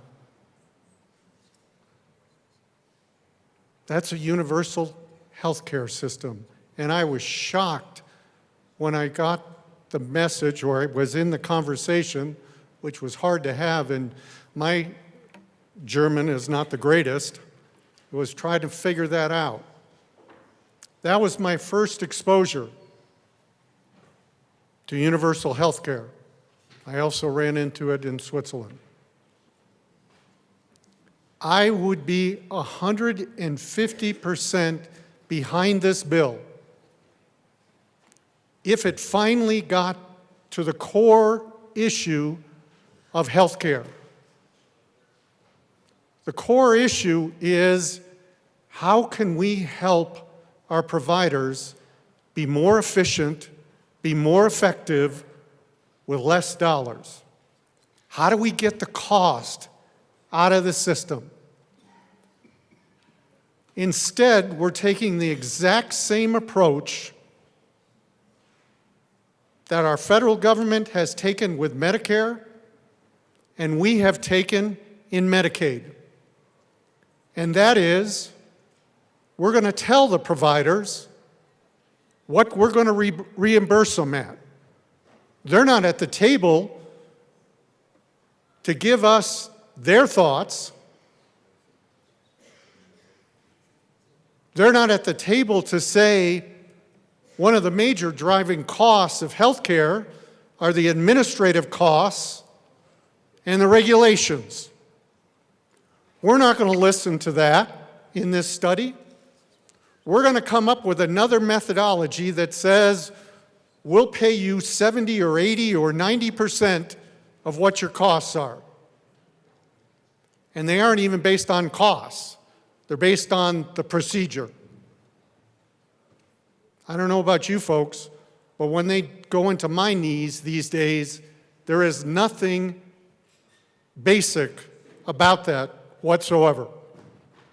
So to say, we're going to pay for this particular procedure, XYZ, when they have already been in there too many times, mine's going to be different. God only knows what my poor wife has gone through, although she's now on knee replacements because of the fact that it could no longer be solved in her God-given knees. So we're going to go down this same path, the same exact path that does not work. And if you think it does work, check with your hospitals today. Not just the rural hospitals, but urban hospitals, that they're all in a negative cash flow position. All of them. We know about Denver Health for sure. But I can tell you every single one of my hospitals in my district right now is in a negative cash flow position. Why? Because our approach continues to be the same. We're going to tell you what we're going to pay for a procedure. We're not going to ask you what it costs. We're not going to sit with you and say, how can we streamline the administrative costs that you're having to bear?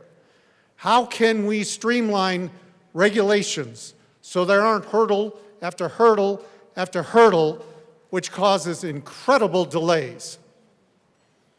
No, we're going to do the exact same thing that our voters said no. And excuse my language, they said hell no. And here we go again. So you can quote me on this. If this task force, which would cost a lot more money, would finally work with our providers to get to the costs to help make our system even better, even more efficient, I'll sign up as a co-prime. You keep going down this same path, I'm going to vote no, no, and no. This has been tried. It does not work. Thank you. Representative Soper. Thank you, Madam Speaker. I'm one of those that probably should have taken the advice of my colleagues' wife's doctors, only I kept running and destroyed my hip. But that is the beauty of the system we have in America. When I had my hip surgery, it was in St. Mary's Hospital with a team from Community, and the doctor had worked on George H.W. Bush's hip. One of the best doctors for that type of surgery. That's not something you get in a single-payer healthcare system. Now, I believe what's being envisioned by this study may not be all-inclusive like the UK system. There's many different systems. One envisions maybe just the government-owned health insurance. Others envision government-owned hospitals as well to go with that. But I can tell you from having lived in the United Kingdom and also having studied other healthcare systems as well, that it actually doesn't really matter whether it's just government insurance or government-owned hospitals or both. Once the government takes over the insurance, it's just like Medicaid. They will tell the hospitals what they will pay for each procedure.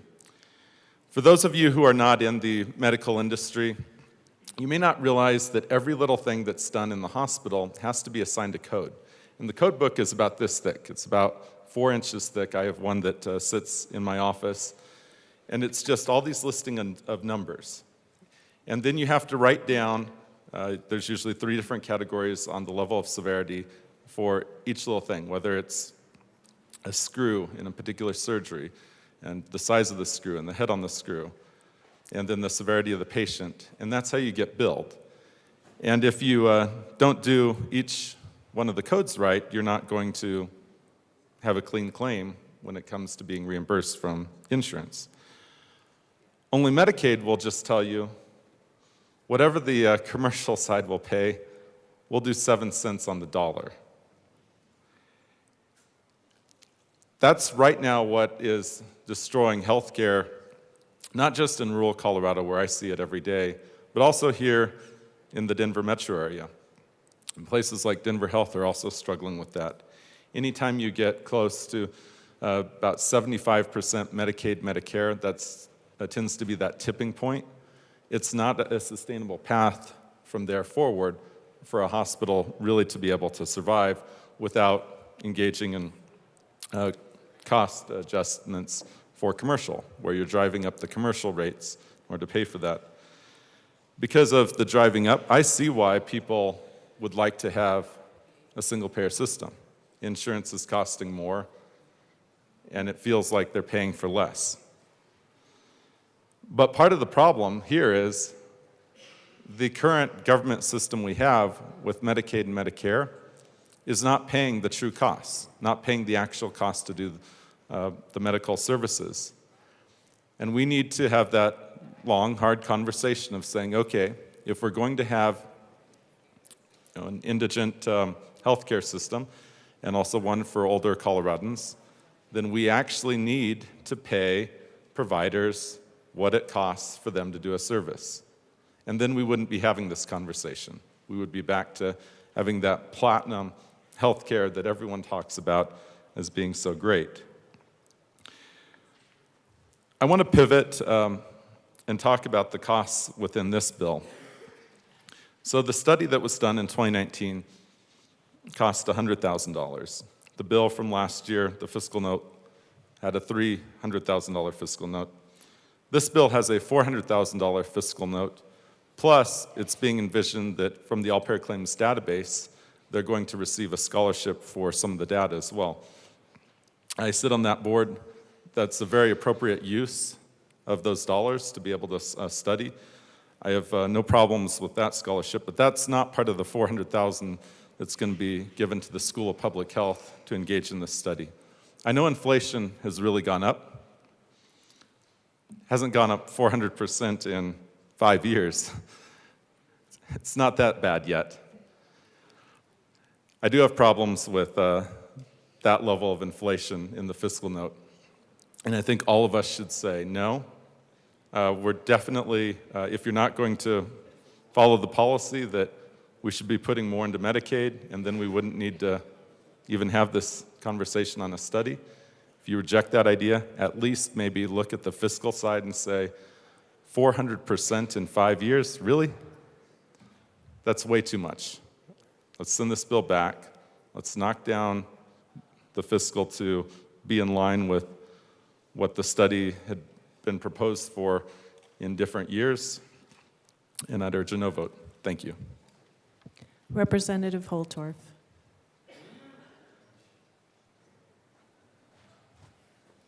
Thank you, Madam Speaker. Esteemed colleagues, I wanted to share a story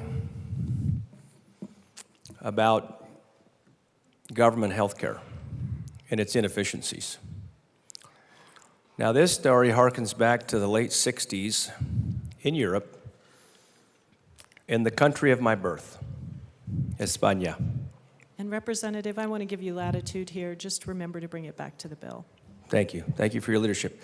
It's very much tied to this universal health care payment system and a single-payer system and what could arguably lead to government-run health care, government-controlled and government-run health care.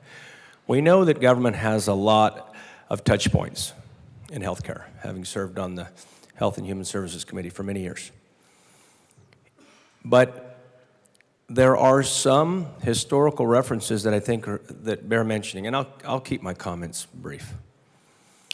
Because in this time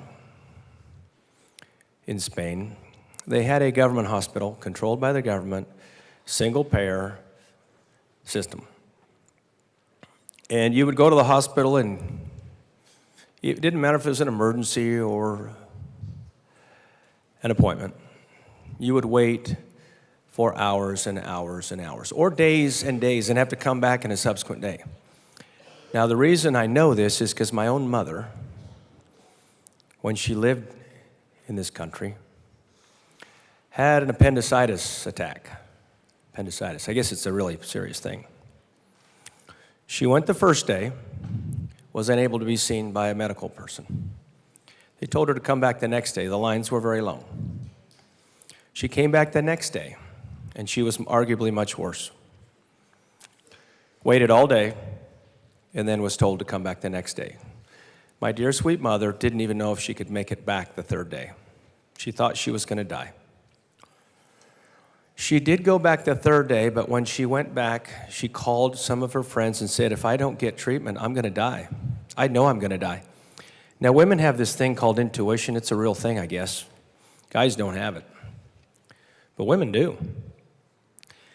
So my mother's friend said, I know a guy who works in the government in Franco's Spain. Mind you, this is National Socialism. This is the government controlling everything. You don't get to move. You don't get to go anywhere without permission. Leave the country, enter the country, travel between cities in the country without permission. You can't speak what you want to speak, or the secret police will take you away. Representative Holtorf, back to the bill, please. Thank you, ma'am. And you don't get the kind of health care we have in this country. The more hospitals, the more clinics, the more prolific our industry is, the better. A multi-payer, dimensional healthcare system serves customers better. We need to go the opposite direction. In fact, we need to run from this. Don't run to it. Because historically we have references. Now, my mother, thankfully, a person came to pick her up from the government, swept her up and took her to a special hospital that nobody knew about. It's where all of Franco's diplomats and government officials would get medical treatment. Not where the common person would go, special people. Because it's different.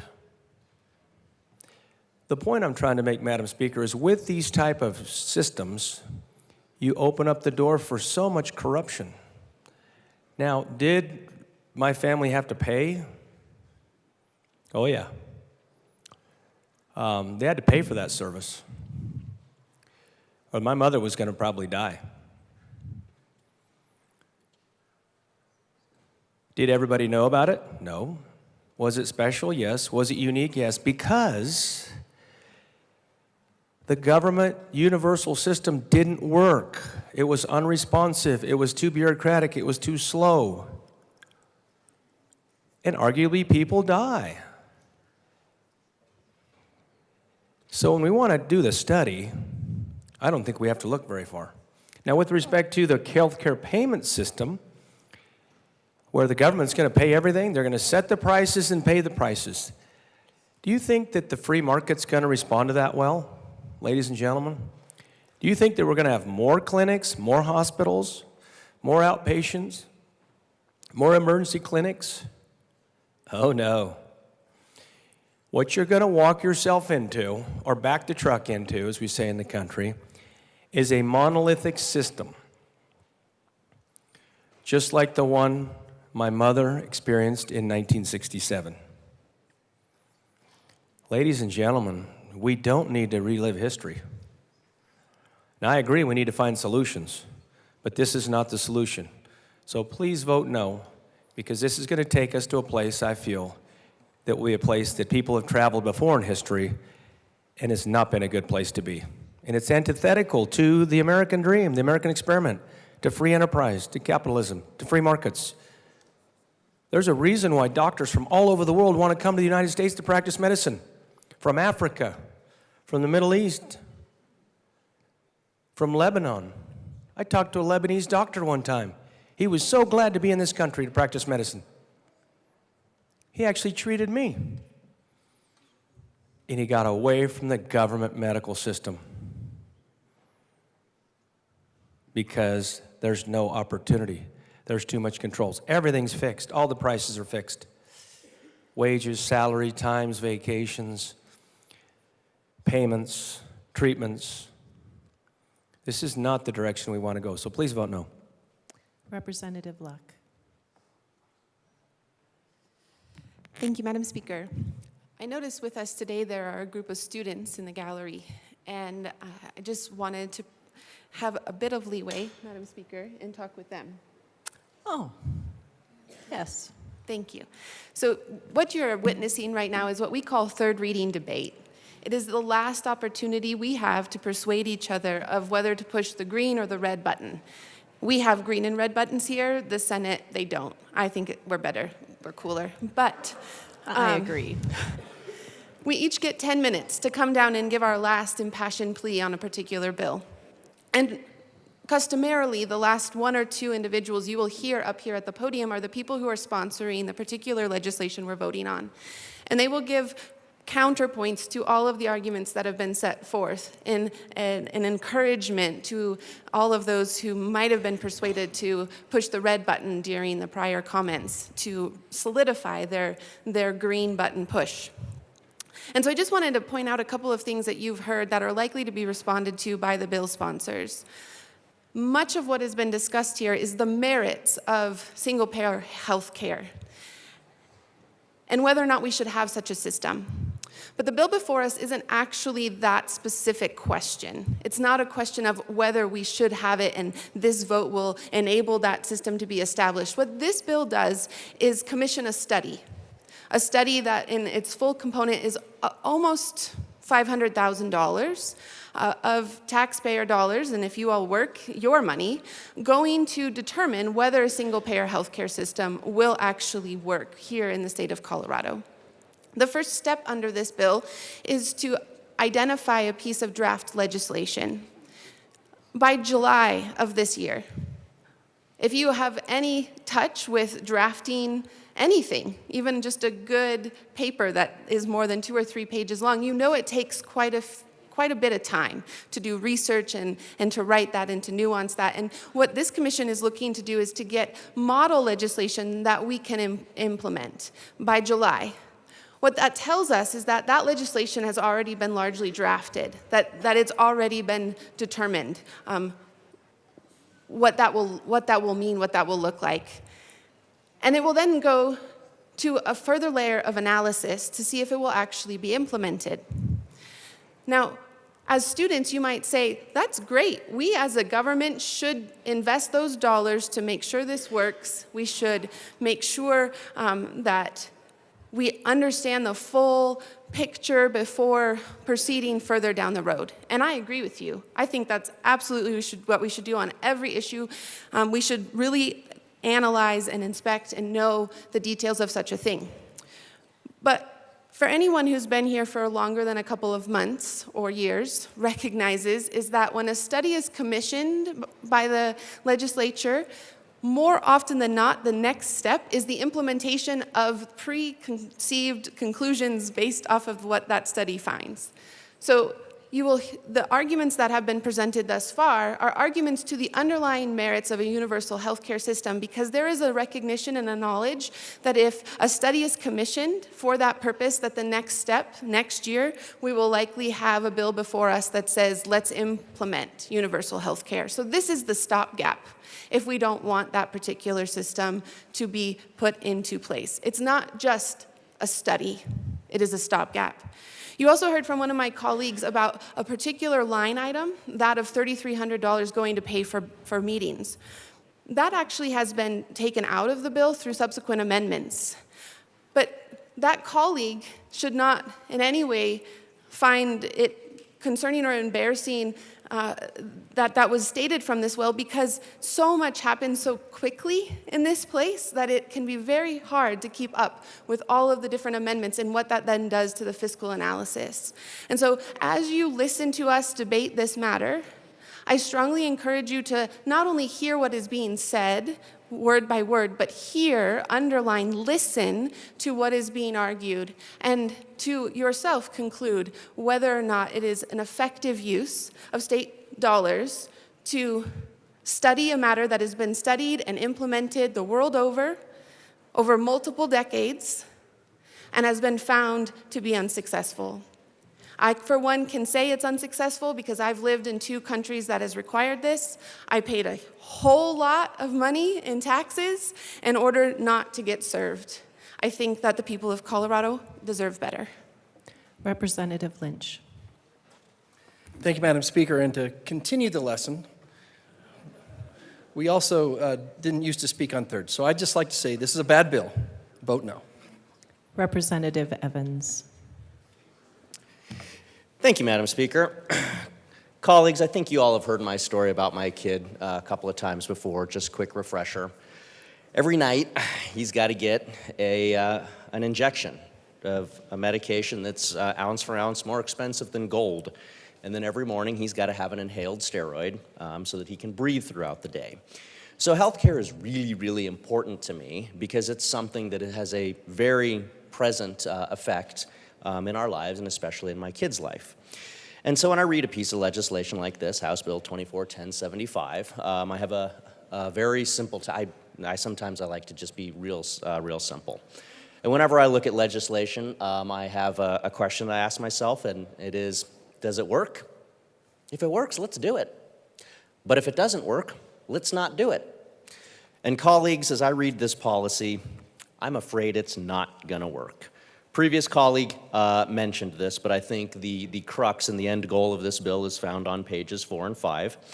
No later than July 1st, 2024, the Colorado School of Public Health shall research and select draft model legislation that proposes a universal health care system for Colorado that directly compensates providers. Next page.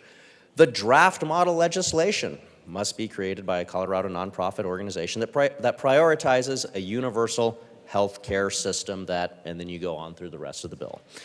So this is directly oriented, and the end goal of this is creating this draft model legislation that prioritizes a universal health care system. That is the stated goal of this bill. And here's why I worry about that, particularly as somebody that has to have health care and has to have very expensive medical products provided via health care to my kid as part of just our daily routine.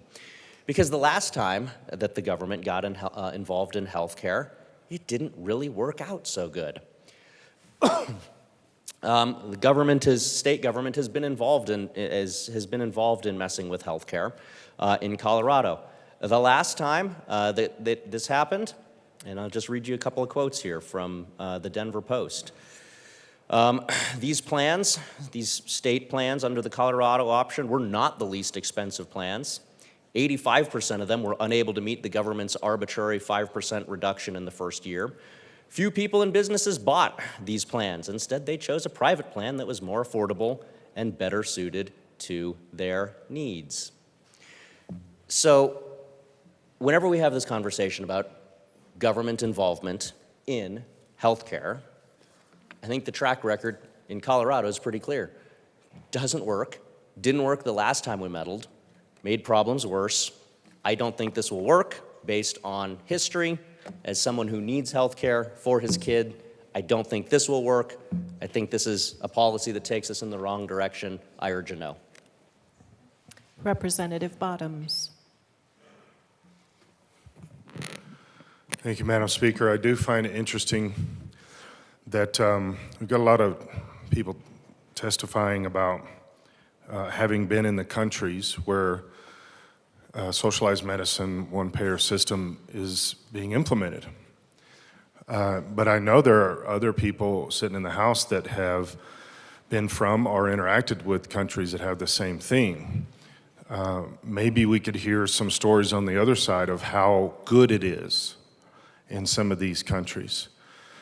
My first experience with this was in China, mid-90s, and I was there with a medical team do some medical work. And we were being taken around by the Communist Party so they could get credit for our humanitarianism. And we went to a hospital and they bragged about this, had a big news show, and talked about how this is one of the most advanced hospitals in all of China. Very excited about this.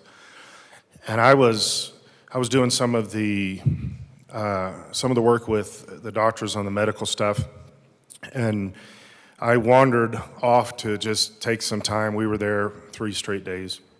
And so I wandered off and made a horrifying turn down a hall, and I went into what I didn't realize at the time was the OBGYN. Went into some of those rooms in there and was horrified at the instruments, the medical technology that was being used, that was obviously from the late 1960s, early 1970s. Representative Bottoms, I am trying to give folks leeway when they speak about universal health care. I just ask for you to bring it back to the bill, please. Yes, thank you. So I saw these tools, these implements, and this is, again, the most advanced hospital, one of the most advanced hospitals in China. And of course, this is communist-controlled, the ultimate of single-payer system. And so I began to talk to some of the doctors about this, and they said, you don't understand, this is the time of the takeover of communism in China. So I don't know what you mean.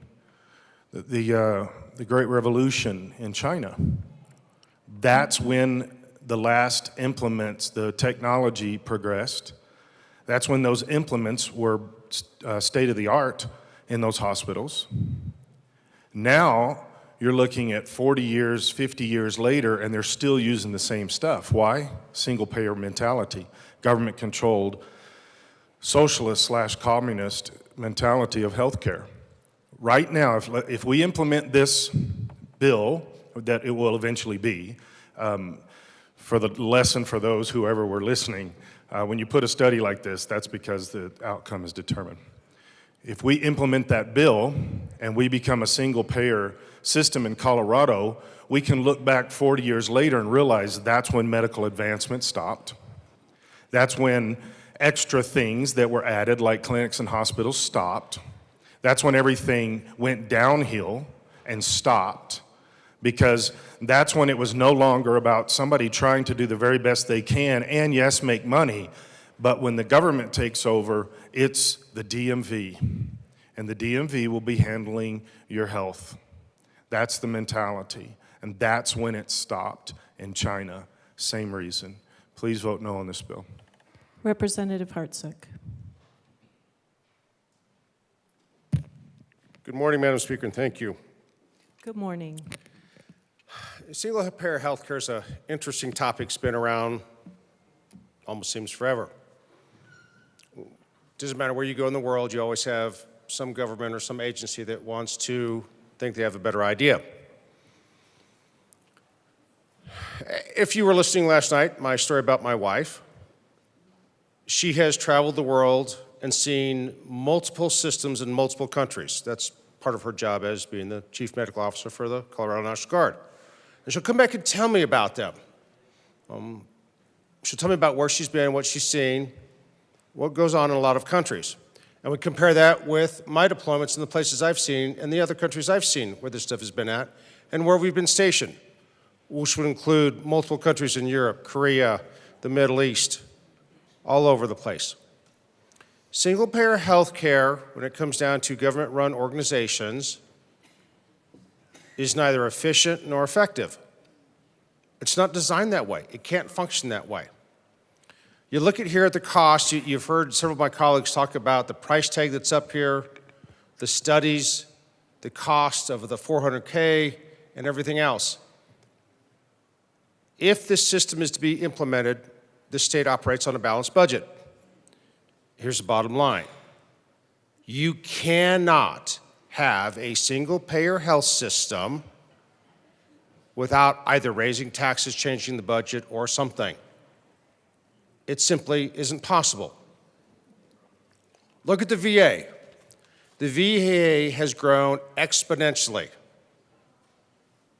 yet the administration there keeps growing, and the health care for the actual veterans hasn't kept pace with what the administration is. You heard some of my colleagues talk about the codes, the countless codes that are constantly added from Medicaid, Medicare, to submit things over and over on the private sector, both when my wife has her private practice and when she's at the hospital where they accept that. If these codes are incorrect, as was stated, you don't get paid. The insurance companies, to include the government, does not reimburse the hospital or the providers, so they don't get money. When they do get reimbursed, it is literally pennies on the dollar. That doesn't pay for her gas to even drive out to the hospital of what she gets paid compared to the hours she will sit in surgery on a Medicaid patient. That is not sustainable. I don't care what business you're in. Pick your business. It doesn't matter. It could be healthcare, it could be electronics, it could be selling automobiles. It doesn't matter. If you cannot make more money than you're spending, you go out of business. And it doesn't matter if you're a hospital or provider. And that's what will happen under this system. Because when you're the only state that decides to do this, your providers are going to go, I can go to another state and make a whole lot more money with a whole lot less headaches.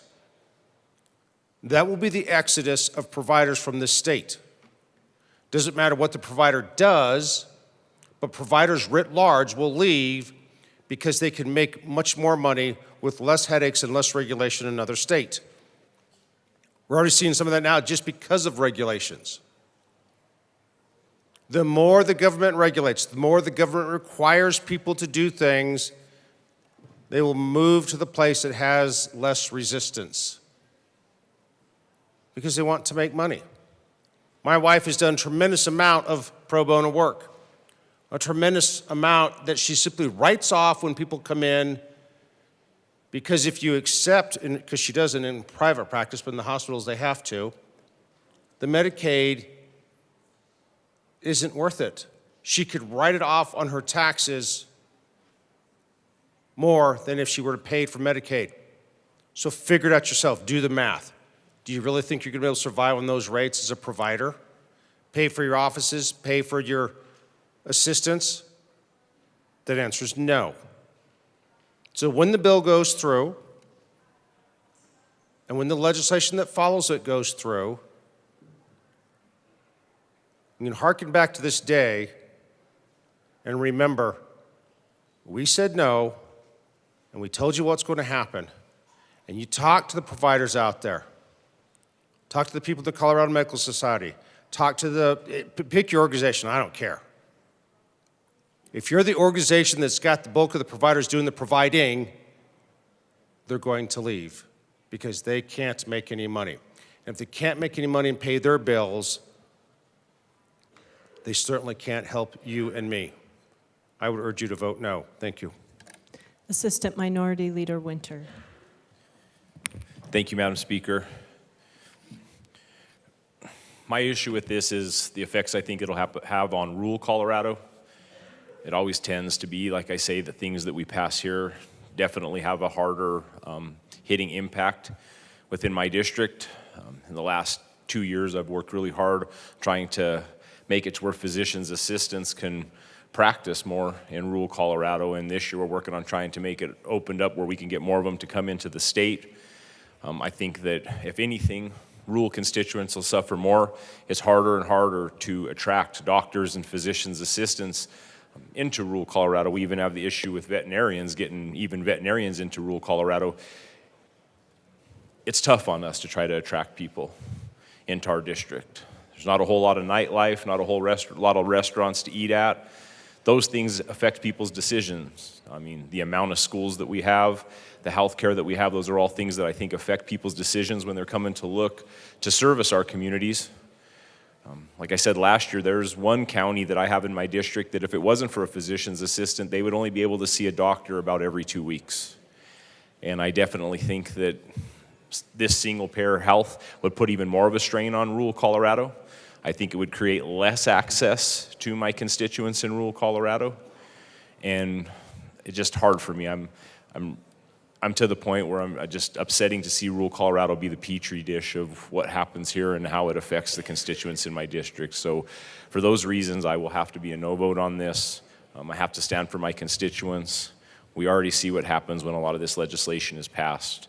And a lot of times it's just too late. So I think I need to speak before this happens and get the word out that I think that this will be bad for rural Colorado and House District 47. And with that, I'll be a no. Thank you. Seeing Representative McCormick.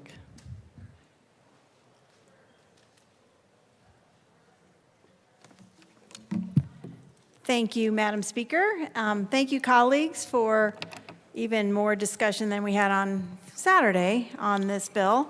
I think it would take me longer than 10 minutes to address each and every concern that we heard this morning, so I invite all of my colleagues to certainly come talk to me about exactly what the bill is about and what it's going to do.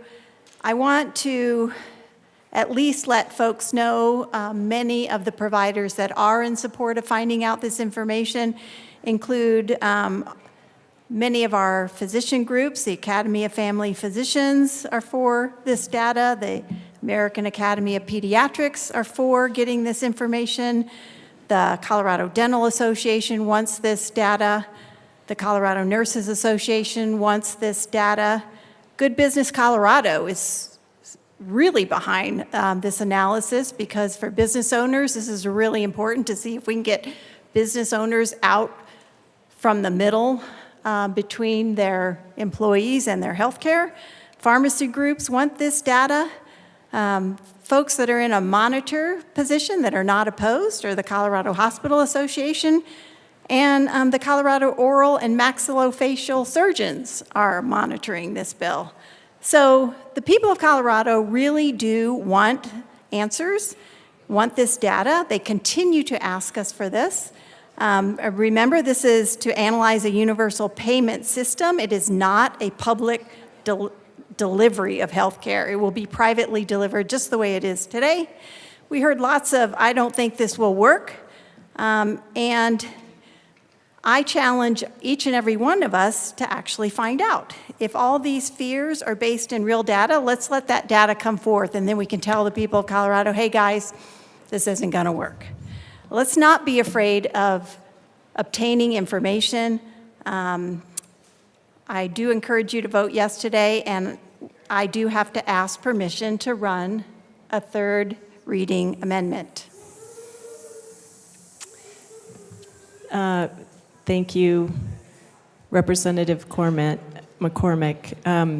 Briefly explain, and then I think I need for you to make the motion. Please proceed. Thank you, Madam Speaker.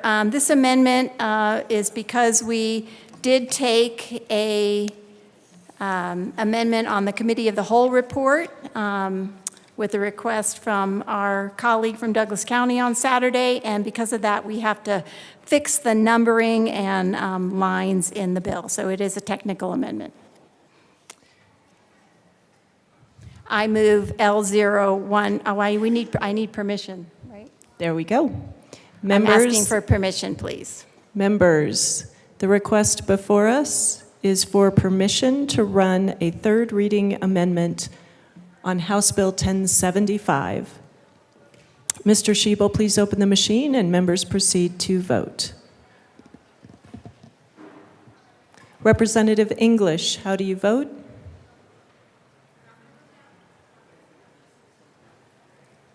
Representative English is excused. Please close the machine. With 52 aye, 9 no, 4 excused, permission to run a third reading amendment is passed. Representative McCormick. Thank you, Madam Speaker. I move L015 to House Bill 1075. And we'll ask for it to be properly displayed. And ask for it to be properly displayed, please. Please proceed. Thank you, Madam Speaker. As I explained before, this is a technical amendment that just fixes the lining and numbering because of the amendment we added on the Committee of the Whole report on Saturday. I ask for an aye vote. Seeing no further discussion, the question before us is the adoption of L015 to House Bill 1075. Mr. Schiebel, please open the machine and members proceed to vote.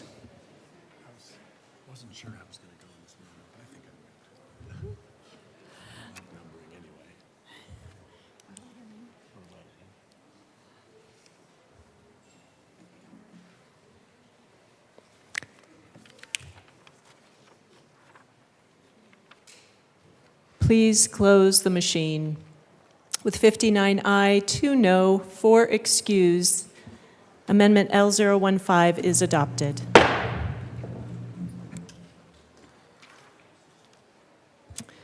Madam Majority Leader.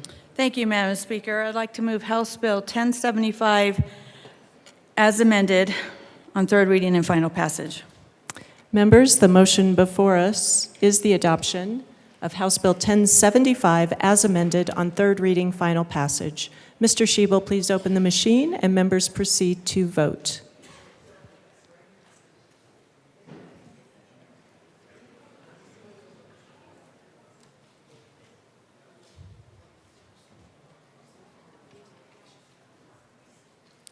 Duran Hernandez. Please close the machine. With 42 aye, 19 no, and 4 excused, House Bill 1075 is adopted. Co-sponsors.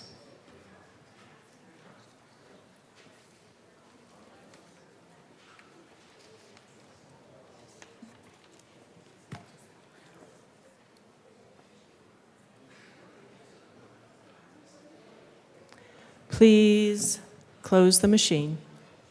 Madam Majority Leader. Madam Speaker, I'd like to lay over House Bill 1308 until tomorrow. House Bill 1308 will be laid over until tomorrow, April 23rd, 2024. Madam Majority Leader. Madam Speaker, I'd like to lay over House Bill 1438 until tomorrow. House Bill 1438 will be laid over until tomorrow, April 23rd, 2024. Mr. Schiebel, please read the title to House Bill 1034. House Bill 1034 by Representatives Amabile and Bradfield, also Senator Fields, concerning adult competency to stand trial. Madam Majority Leader.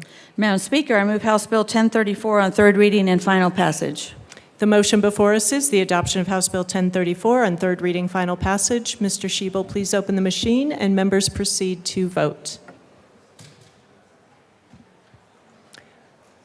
Representative English.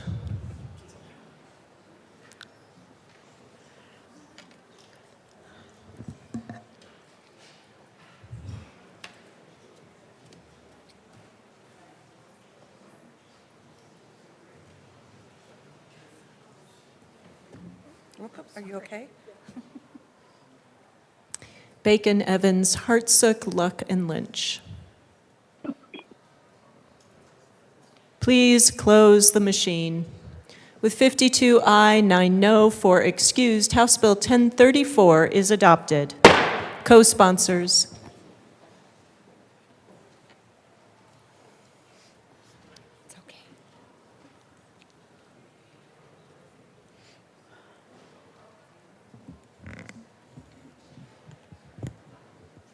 Please close the machine.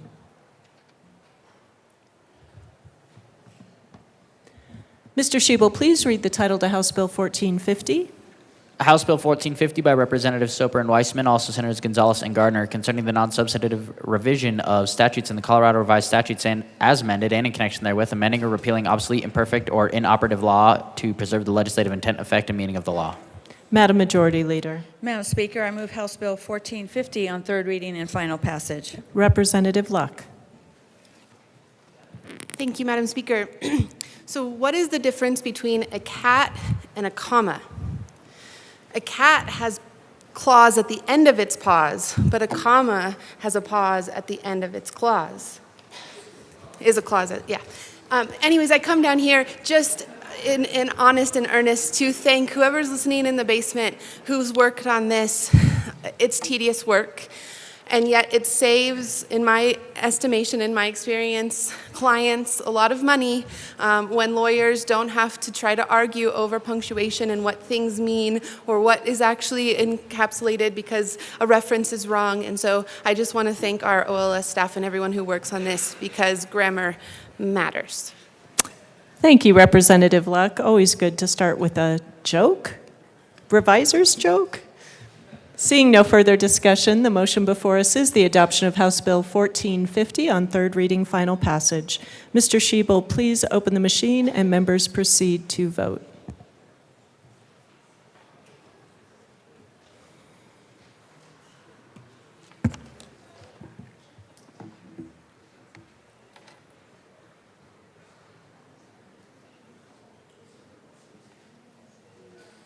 Please close the machine. With 61 ayes, 0 no, 4 excused, House Bill 1450 is adopted. Co-sponsors.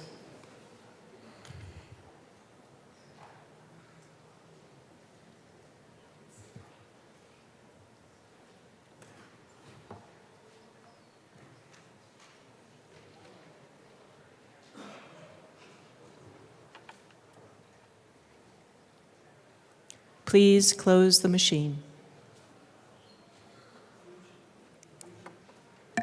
Mr. Schiebel, please read the title to House Bill 1443. House Bill 1443 by Representatives Kipp and Taggart, also Senators Janal and Rich, concerning fees to which public trustees are entitled for performing services conferred upon them by statute. Madam Majority Leader. Madam Speaker, I move House Bill 1443 on third reading and final passage. The motion before us is the adoption of House Bill 1443 on third reading and final passage. Mr. Schiebel, please open the machine and members proceed to vote.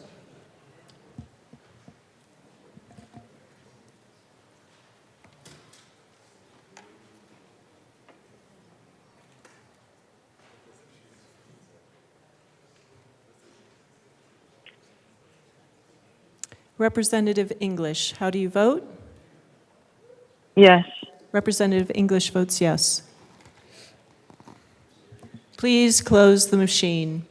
With 52 aye, 10 no, and 3 excused, House Bill 1443 is adopted. Co-sponsors.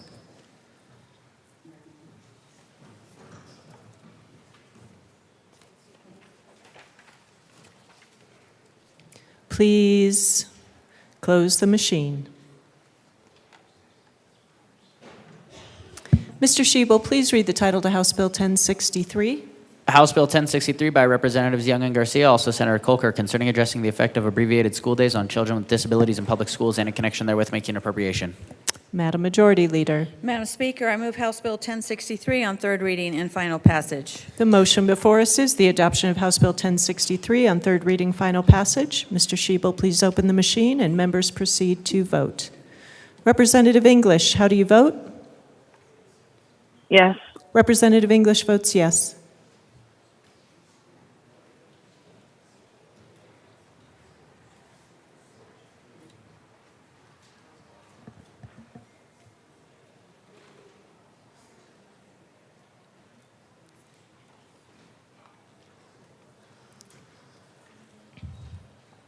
Story and Taggart.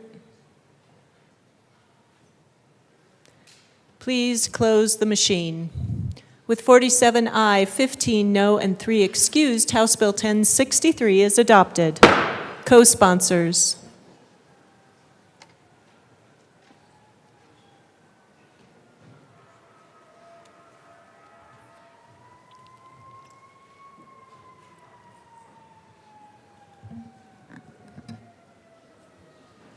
Please close the machine. Mr. Shebel, please read the title to House Bill 1350. House Bill 1350 by Representatives Froelich and Story, also Senator Winter F. and Michelson Janae, concerning standards related to court proceedings for allocation of parental responsibilities to keep children safe. Madam Majority Leader. Madam Speaker, I move House Bill 1350 on third reading and final passage. The motion before us is the adoption of House Bill 1350 on third reading and final passage. Mr. Shebel, please open the machine and members proceed to vote. Representative English, how do you vote?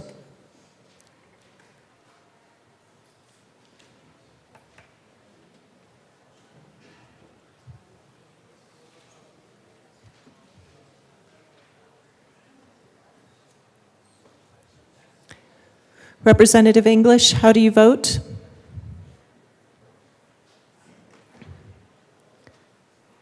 Representative English is excused. Bacon, Hamrick, Rutenell. Please close the machine. With 42 aye, 19 no, and 4 excused, House Bill 1350 is adopted. Co-sponsors.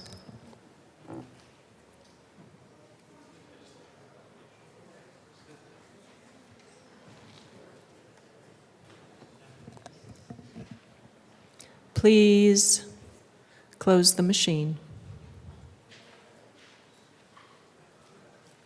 Mr. Shebel, please read the title to House Bill 1331.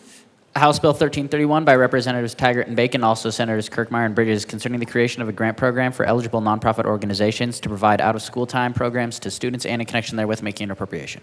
Madam Majority Leader. Thank you, Madam Speaker. I move House Bill 1331 on third reading and final passage. The motion before us is the adoption of House Bill 1331 on third reading and final passage. Mr. Shebel, please open the machine and members proceed to vote. Representative English, how do you vote?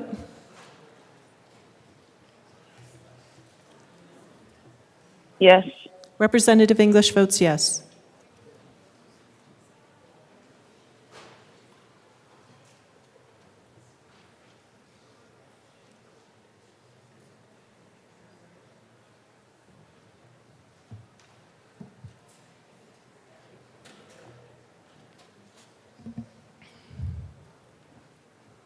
Catlin and Frizzell.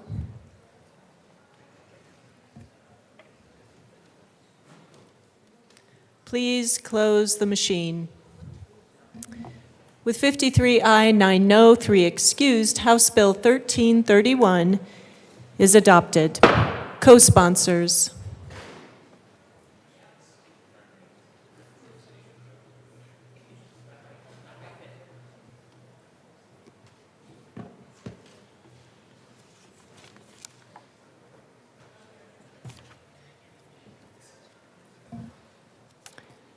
Please close the machine. Mr. Shebel, please read the title to House Bill 1440. House Bill 1440 by Representative Velasco, also Senator Gonzalez, concerning requirements for property and casualty insurers offering insurance policies in the state to provide certain documents to their insureds. Madam Majority Leader. Madam Speaker, I move House Bill 1440 on third reading and final passage. Representative DeGraff. Thank you, Madam Speaker. Just some incidental stuff on this, just talking to some insurers around these. One of the things that they said is they've already had to pull back any advertising for that is in other languages. And you said, well, that's great. And so and then keeping them from doing any business, they do handle the translation, but one of the ramifications was for like the various channels in different languages that they were sponsoring for advertising to clients. Those have taken a hit because now they're not advertising them in those languages anymore. So, not that there's any reason to not create a bigger problem under the guise of a solution, but yeah, there's always unintended consequences. Seeing no further discussion, the motion before us is the adoption of House Bill 1440 on third reading and final passage. Mr. Shebel, please open the machine and members proceed to vote. Representative English, how do you vote? Yes. Representative English votes yes.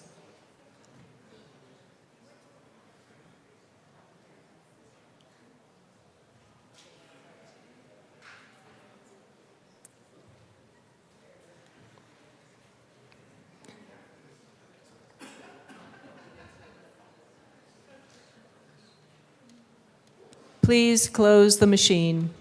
With 47 aye, 15 no, and 3 excused, House Bill 1440 is adopted.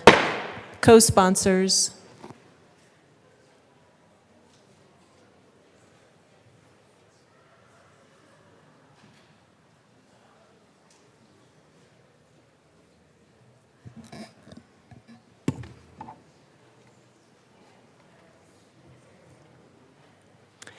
Please close the machine.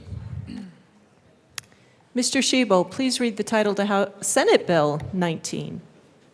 Senate Bill 19 by Senators Smallwoods and Colker, also Representatives V. Hill and Soper, concerning remuneration exempt identifying placards and in connection therewith making an appropriation. Madam Majority Leader. Madam Speaker, I move Senate Bill 19 on third reading and final passage. The motion before us is the adoption of Senate Bill 19 on third reading and final passage. Mr. Shebel, please open the machine and members proceed to vote. Representative English, how do you vote? Yes. Representative English votes yes.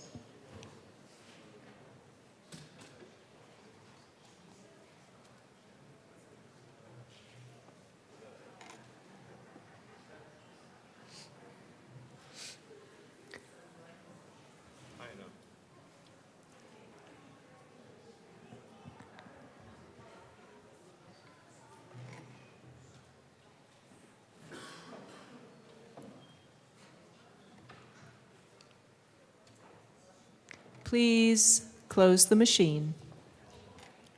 With 58 aye, 4 no, 3 excused, Senate Bill 19 is adopted. Co-sponsors.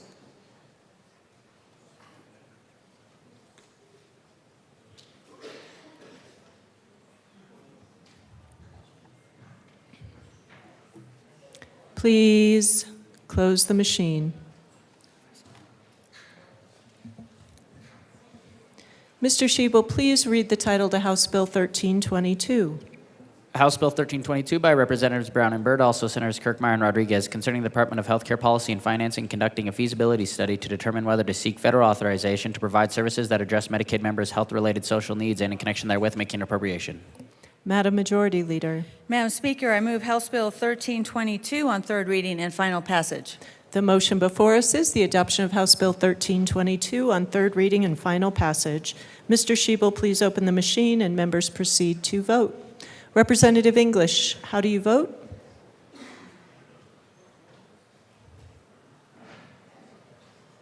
Yes. Representative English votes yes.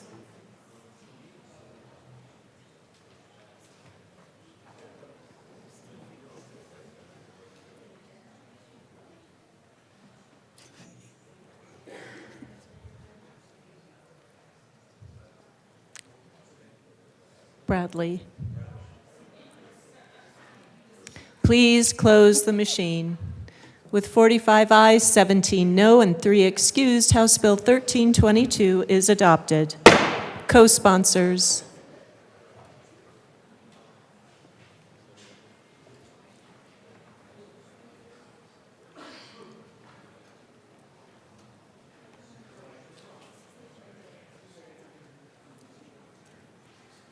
Please close the machine. Mr. Shebel, please read the title to Senate Bill 125. Senate Bill 125 by Senators Pelton B. and Michelson Janae, also Representatives Evans and Basenecker, concerning the enactment of the Interstate Compact for the Placement of Children. Madam Majority Leader. Madam Speaker, I move Senate Bill 125 on third reading and final passage. The motion before us is the adoption of Senate Bill 125 on third reading, final passage. Mr. Shebel, please open the machine and members proceed to vote. Representative English, how do you vote?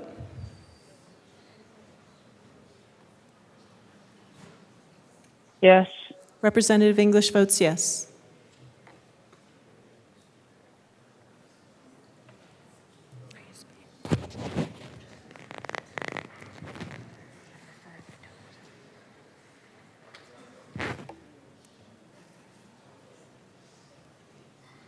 Holtorf, we need for you to vote. There we go. Joseph?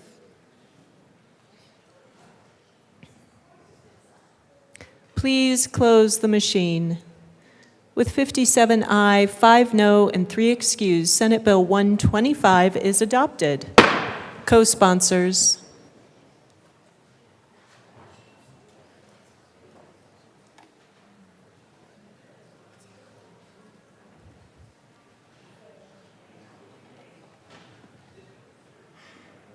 Please close the machine. Mr. Shebel, please read the title to House Bill 1236. House Bill 1236 by Representatives Holtorf and Parenti, also Senators Pelton B. and Kirkmeyer, concerning the creation of Women Veterans Appreciation Day. Madam Majority Leader. Madam Speaker, I move House Bill 1236 on third reading and final passage. Representative Parenti. Thank you, Madam Speaker. I won't be long. Members, as the only woman veteran in this chamber, I felt it was really important to explain how I'm going to be voting on this bill today and why. Because I think some of you know, even after second readings on Saturday, I still wasn't sure. So I spent all day yesterday and most of the night and into this morning reflecting on this bill and my experiences in and out of uniform and in and out of this chamber. And in those reflections, 3 moments stood out to me, and all strangely from within this chamber and during this past legislative session. Earlier this year, we had a Military Appreciation Day, and we spent hours recognizing and honoring the military and veterans community. And to that end, we issued no fewer than 10 separate resolutions recognizing veterans from different eras and different backgrounds, except women veterans. That was the same day that we introduced this bill. Fast forward to last week, when debating another bill trying to advocate for more funding for women's veterans and other underserved veterans, I was repeatedly told all veterans are the same. Stop being so divisive. Don't politicize and divide veterans. We are all the same. We are all treated exactly the same. Members, I would love if that were true, but that is not the reality. And when in the debate on this bill, I brought demonstrable evidence that this is not reality, demonstrable evidence of the disparities that exist in and out of the system for my sister vets, I was told, stop complaining. Life is hard. Suck it up. Members, I ask you if this sounds like a culture or a system that truly cares about women veterans. A system that overlooked us on a day that was weeks and perhaps months in the planning. A system where people of influence simultaneously say that we are all the same, but when we call out that we are not all treated the same, we are told to suck it up. I refuse to accept that this is the best that we can do for women's veterans in the state of Colorado. That the best idea that we have is a day where we, in fact, don't treat you the same. We call you out as being different. And when you try to be treated equally, you are discriminated against and harassed and failed, and the system fails to recognize the services that you need the other 364 days of the year. And so for these reasons, I will be a no today. To my colleagues, if you think this will be a positive step forward in improving outcomes for women veterans, then please vote yes. And with my absolute blessing. For my part, I am not there yet. I'm not there yet. And regardless of how this vote goes today, I urge the department to come back next year with proposals that demonstrate a more meaningful commitment to honoring the service of women veterans. Thank you. Representative Marshall. Thank you, Madam Speaker. It's an honor to serve with you. Honor to serve with you. I apologize, colleagues, for coming up here, but I was called away and had to slip out to a charity function and was called back immediately after about an hour saying, hey, we're on the final bill. Rushed back as fast as I could, thinking we were going to be to voting, and we were in the middle of a debate on this bill. So I sat back there and listened to quite a bit of the rhetoric, and a lot of the rhetoric and arguments I found very disturbing.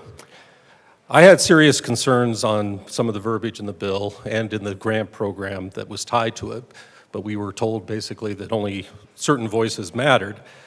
So I sent the bill for feedback to one of my constituents. This constituent is one of the finest officers I know, and I have known hundreds in my time, who's a submarine officer, and for those of you who have been in the military, understand what that means, a nuclear submarine officer, and a female one who was designated for the Civil Air Patrol in the first time in the encampment where they had commanders as the best staff officer, and won the best female staff officer at the same time because no one had ever thought the best staff officer could actually be a female staff officer. They had separate categories, but this individual dominated and was such a leader, there was no other choice. So I asked that individual to give me some feedback because I was concerned about some of the rhetoric. And the email I got back was, I read the title and immediately closed it. Stuff like that is garbage. Equality equals not delineating that you are different, given the same opportunities and viewed the same as everyone else. In the submarine force, the majority of women want to be known as submarine officers, not female submarine officers. So having a women's expletive anything day, I think degrades that objective. I don't DK if the bill has more to it, but I read the title and vomited in my mouth a little. When I followed up and asked, Marshall, would it be all right for me to share those comments? I got back yes, and I can make them more detailed and scathing, but also for the record, I'm the first woman assigned to the USS X, but you don't see me flaunting that expletive because I want to be known as the weapons officer, not the token woman, which goes hand in hand with that expletive, Women's Day, whatever. So there is legitimate disagreement on how some of these things are looked at. And some of the rhetoric can be offensive in this chamber to those motivated by duty and honor and not tax credits and identity. I intend to vote for this and explain to my constituent that not everyone thinks alike, and it's not always just about us, it can be about others. And we need to give grace to others because, again, not everyone thinks alike, and some people are motivated by other items than what some may think. So thank you. Representative Holtorf.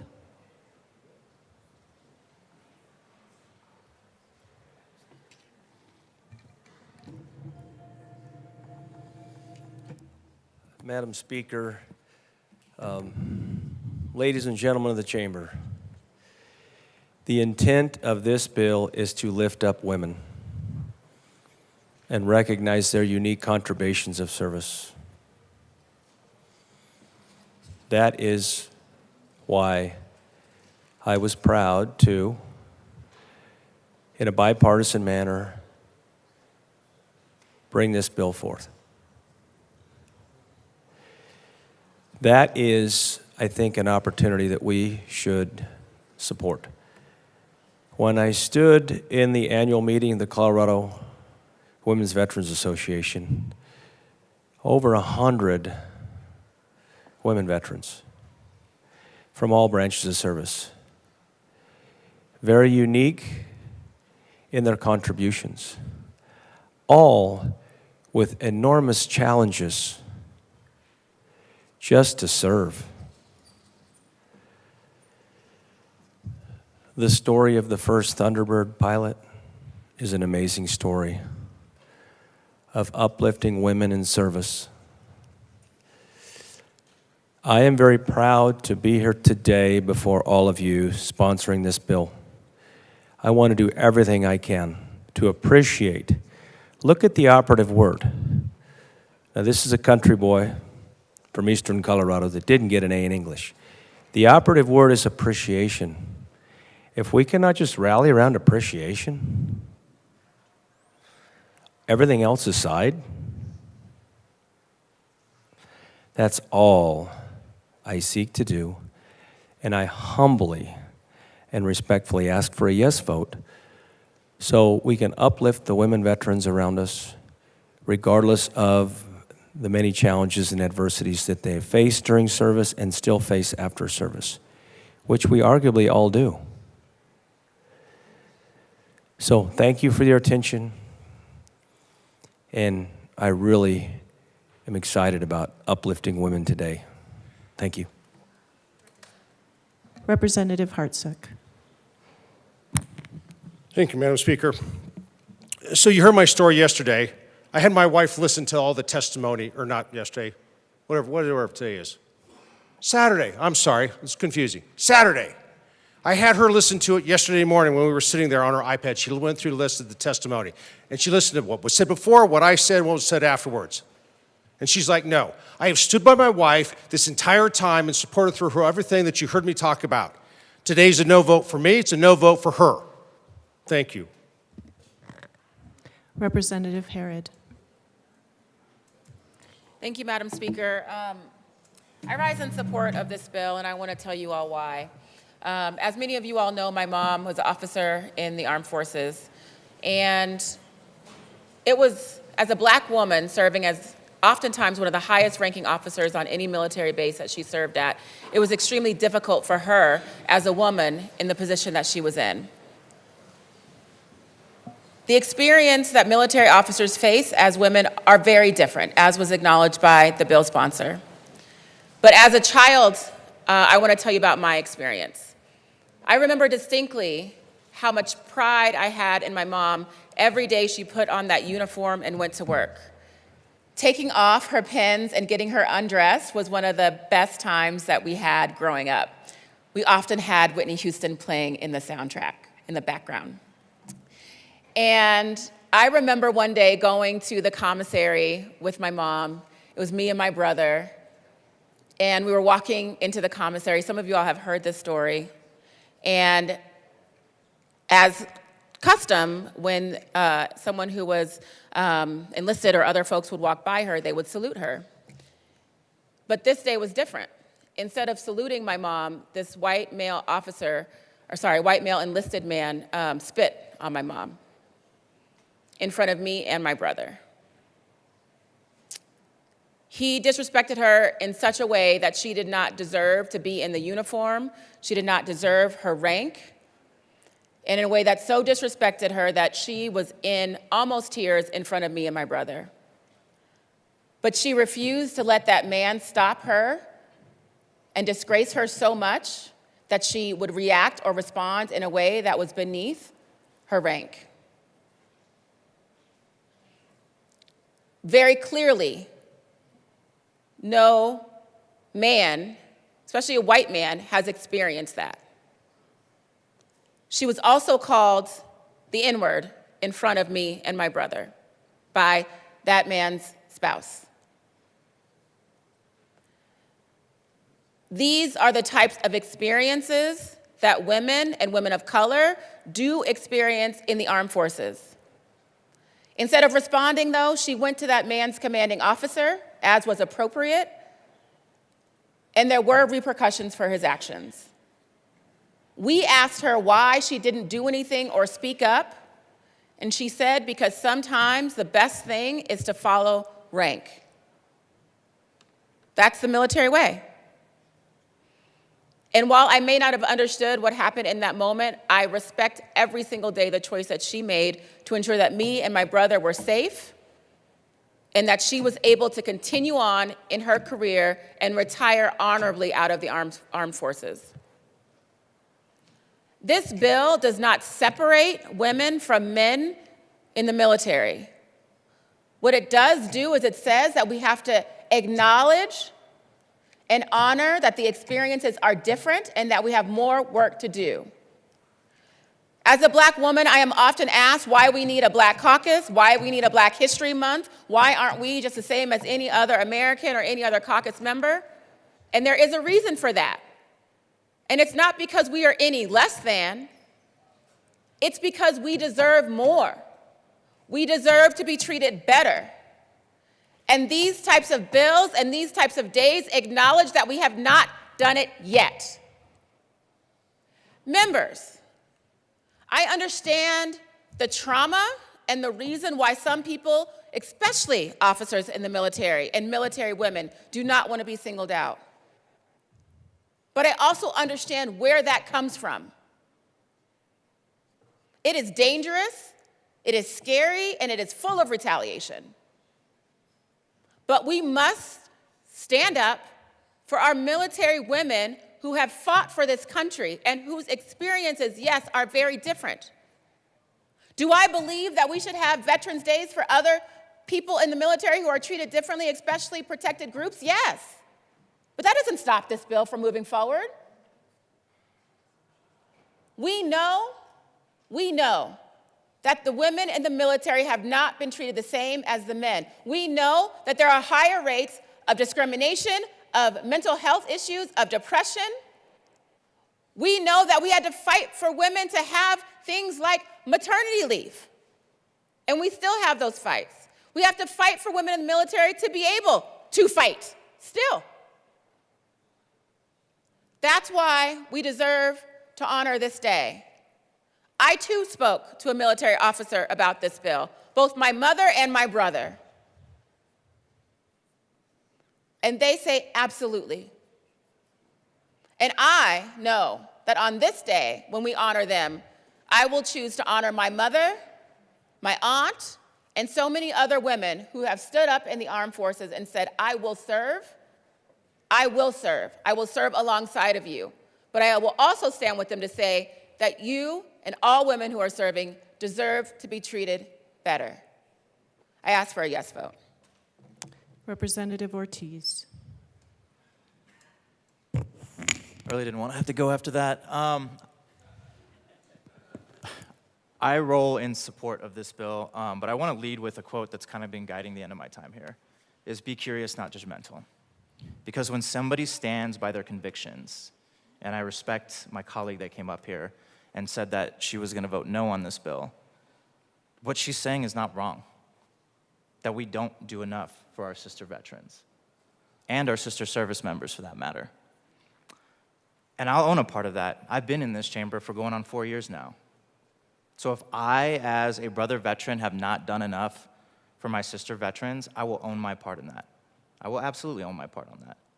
It's our job here to listen to each other and to hear each other, not to feel attacked, not to get defensive, and not to get judgmental.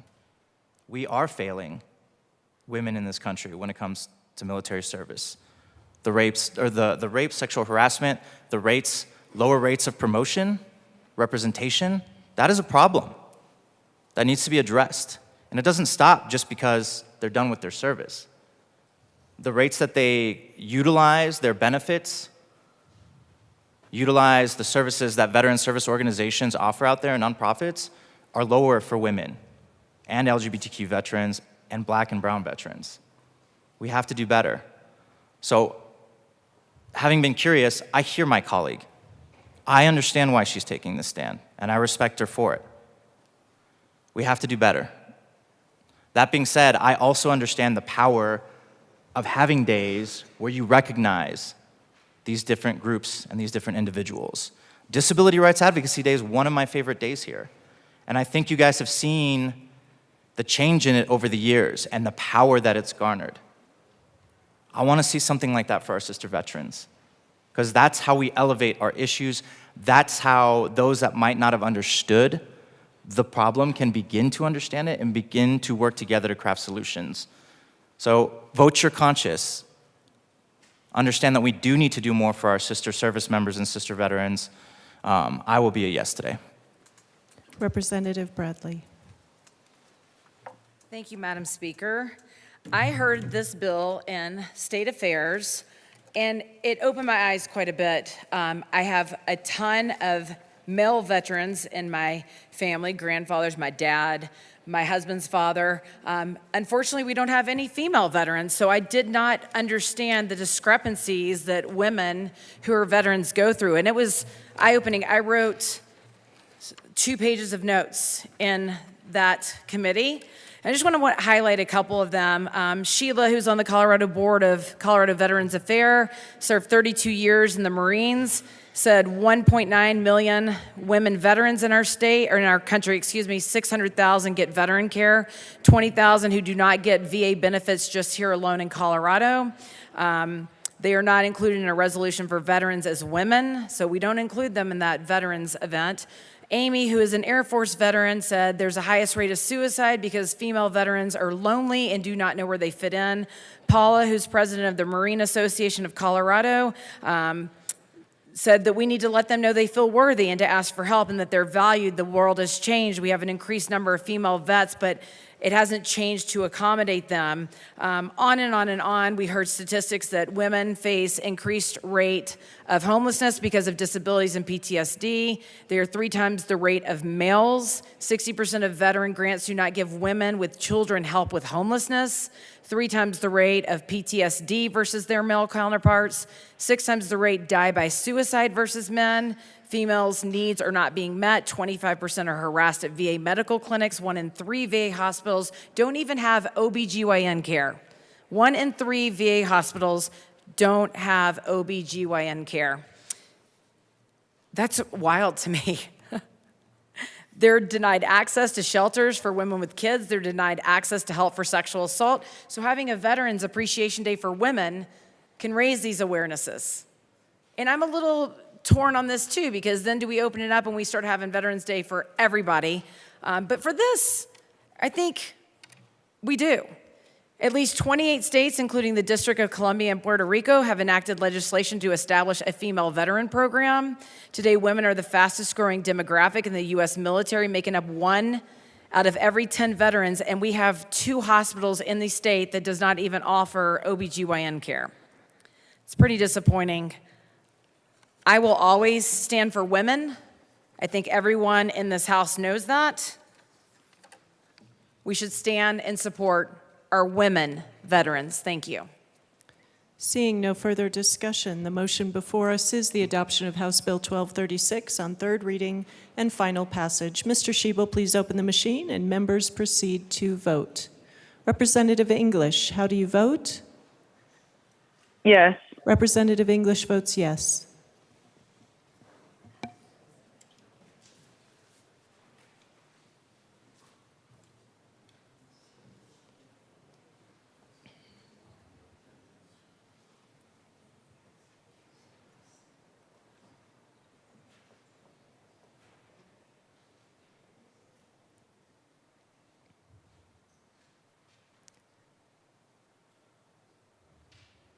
Please close the machine.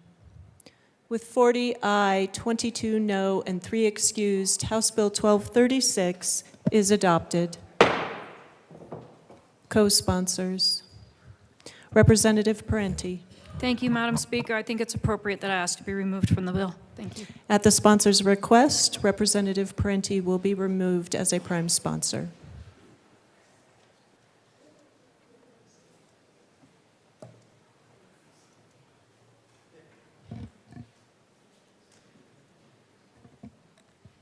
Please close the machine.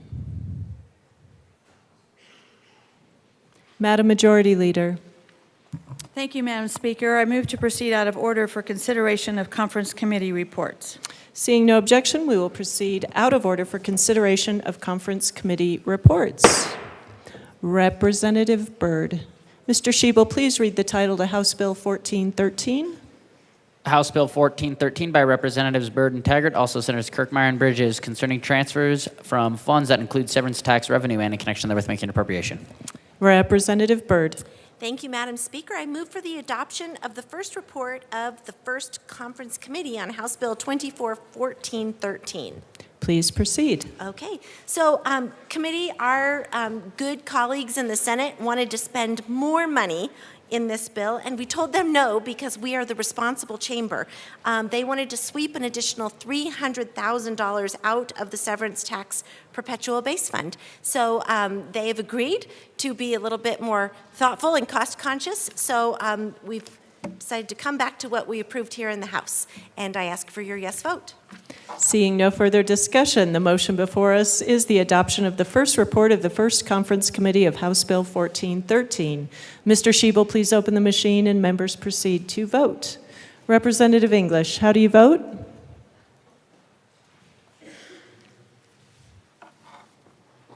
Yes. Representative English votes yes.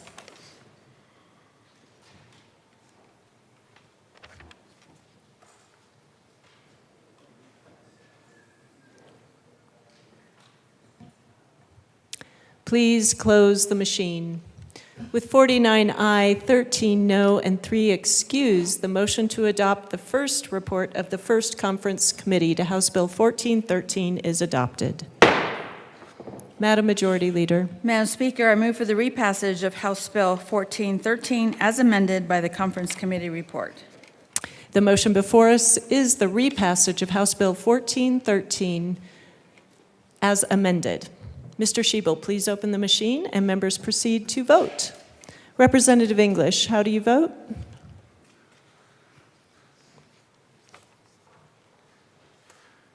Yes. Representative English votes yes.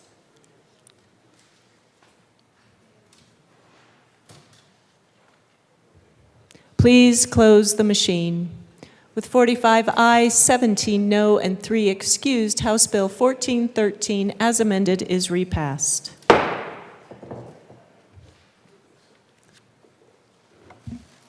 Co-sponsors. Yeah, it's a good thing.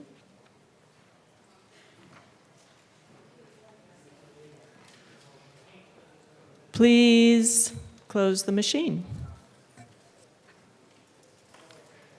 Madam Majority Leader. Madam Speaker, I move to proceed out of order for consideration of Senate amendments. Seeing no objection, we will proceed out of order for consideration of Senate amendments. Mr. Shebel, please read the title to House Bill 1089. House Bill 1089 by Representatives Hamrick and Frizzell, also Senators Zenzinger and Pelton R., concerning the use of electronic notifications for vehicle transactions and in connection therewith making an appropriation. Representative Hamrick. Thank you, Madam Speaker. I move that the House not concur with Senate amendments to House Bill 24-1089. We request that a conference committee be formed and request that the conference committee be given permission to go beyond the scope of the differences between the chambers.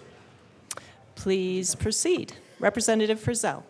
Members, the Senate added an amendment to continue to promote and streamline the use of technology on vehicle registrations. The Colorado Department of Revenue has concerns with some of the implementation dates around that amendment and impacts to the drives programming that's set to start later this year. Our hope in the conference committee, our heartfelt hope, will be to further refine the implementation dates, not only the language that passed this House unanimously, but the new language added in the Senate as well. Representative Hamrick. We are asking that you go beyond the scope because we might have an opportunity to do some additional cleanup as it relates to our motor vehicle statutes impacting the Department of Revenue and our local county clerk's offices. We ask for a yes vote. Members, the motion before us is to not concur with Senate amendments to House Bill 1089, appoint a conference committee, and to give conference committee permission to go beyond the scope. Mr. Schiebel, please open the machine and members proceed to vote. Representative English, how do you vote? Yes. Representative English votes yes.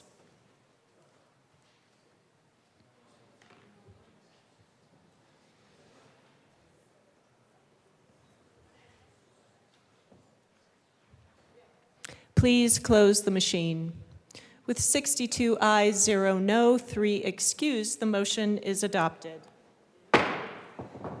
Representatives Hamrick as chair, Representative Byrd and Frizzell are appointed to the conference committee.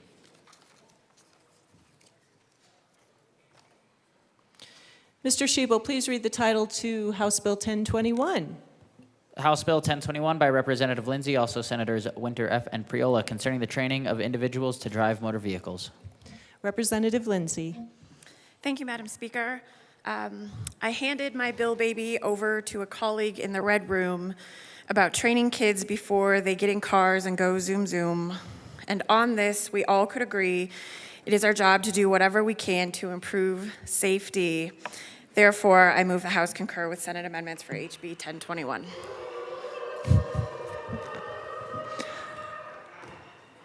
The poetry. Okay. Members, the motion before us is to concur with Senate amendments to House Bill 1021. Mr. Schiebel, please open the machine and members proceed to vote. Representative English, how do you vote? Yes. Representative English votes yes.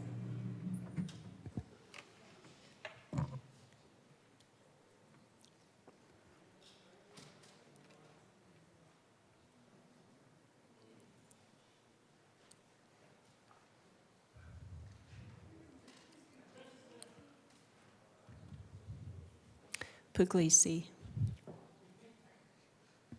Please close the machine. With 61 aye, 1 no, 3 excused, the motion to concur is adopted.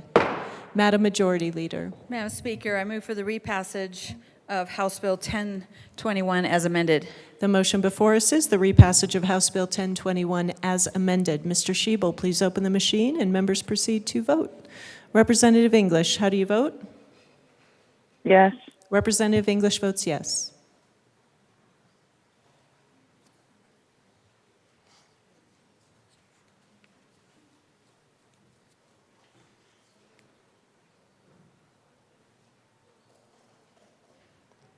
Bacon. Please close the machine. With 43 aye, 19 no, and 3 excused, House Bill 1021 as amended is repassed. Co-sponsors.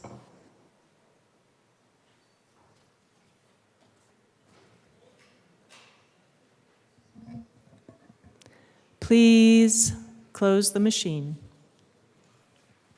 Mr. Schiebel, please read the title to House Bill 1130. House Bill 1130 by Representatives Doherty and Lynch, also Senators Lundin and Hansen, concerning protecting the privacy of an individual's biometric data. Representative Doherty. Thank you, Madam Speaker. I move to concur with Senate amendments to House Bill 1130. Please proceed. We made a few amendments. I'll just briefly explain some of them. We changed the consent requirement to only apply to the collection of biometric data. We aligned language and timeframes with the CPA throughout the bill to ensure ease of implementation, and we moved the right to access language under the current right to access in the CPA to avoid confusion around the intent, among other things. Yes for an aye vote. Seeing no further discussion, the motion before us is to concur with Senate amendments to House Bill 1130. Mr. Schiebel, please open the machine and members proceed to vote. Representative English, how do you vote?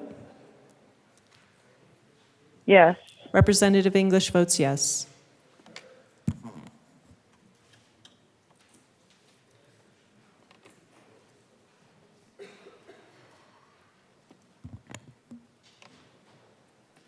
Please close the machine.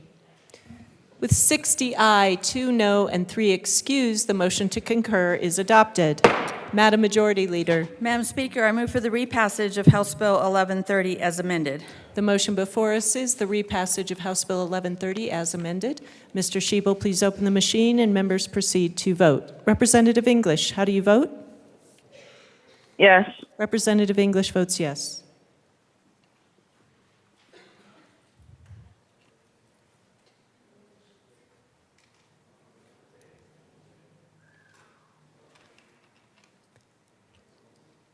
Lindsay.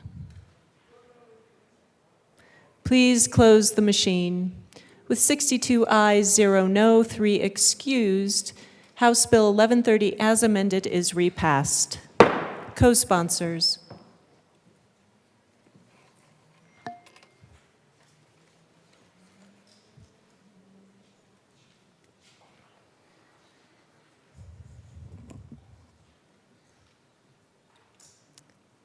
Please close the machine.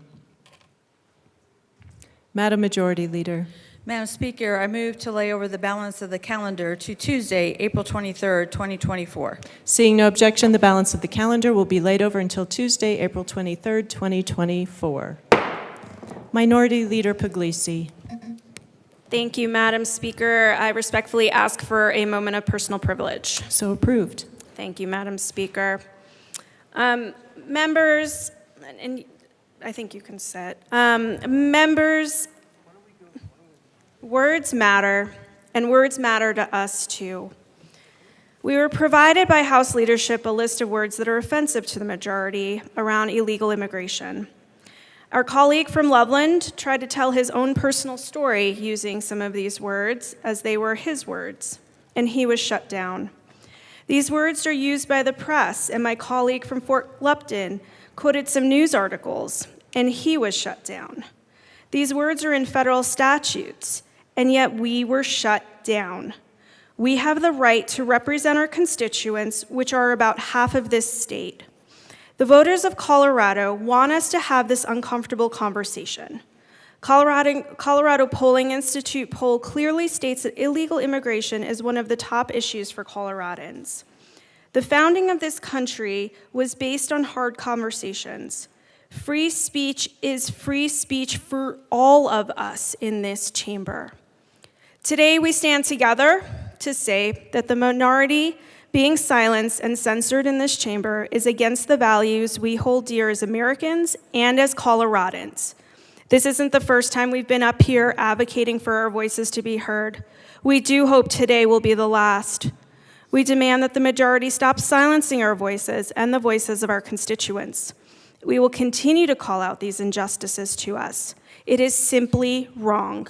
We will not be complacent. We will not be quiet. It must stop today. Let us speak. Thank you.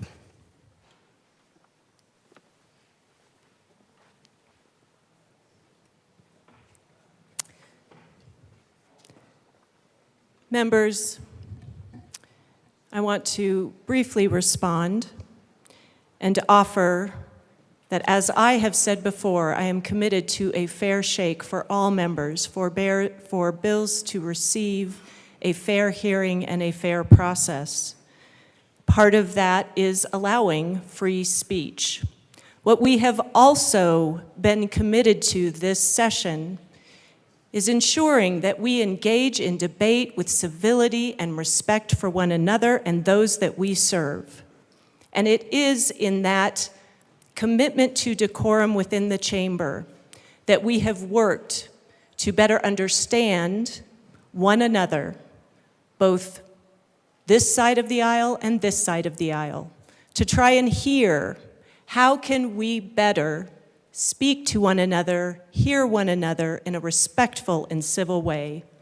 I would like to invite minority leadership to explore this issue, and I look forward to speaking again and addressing the body in the near future. Thank you. Madam Majority Leader.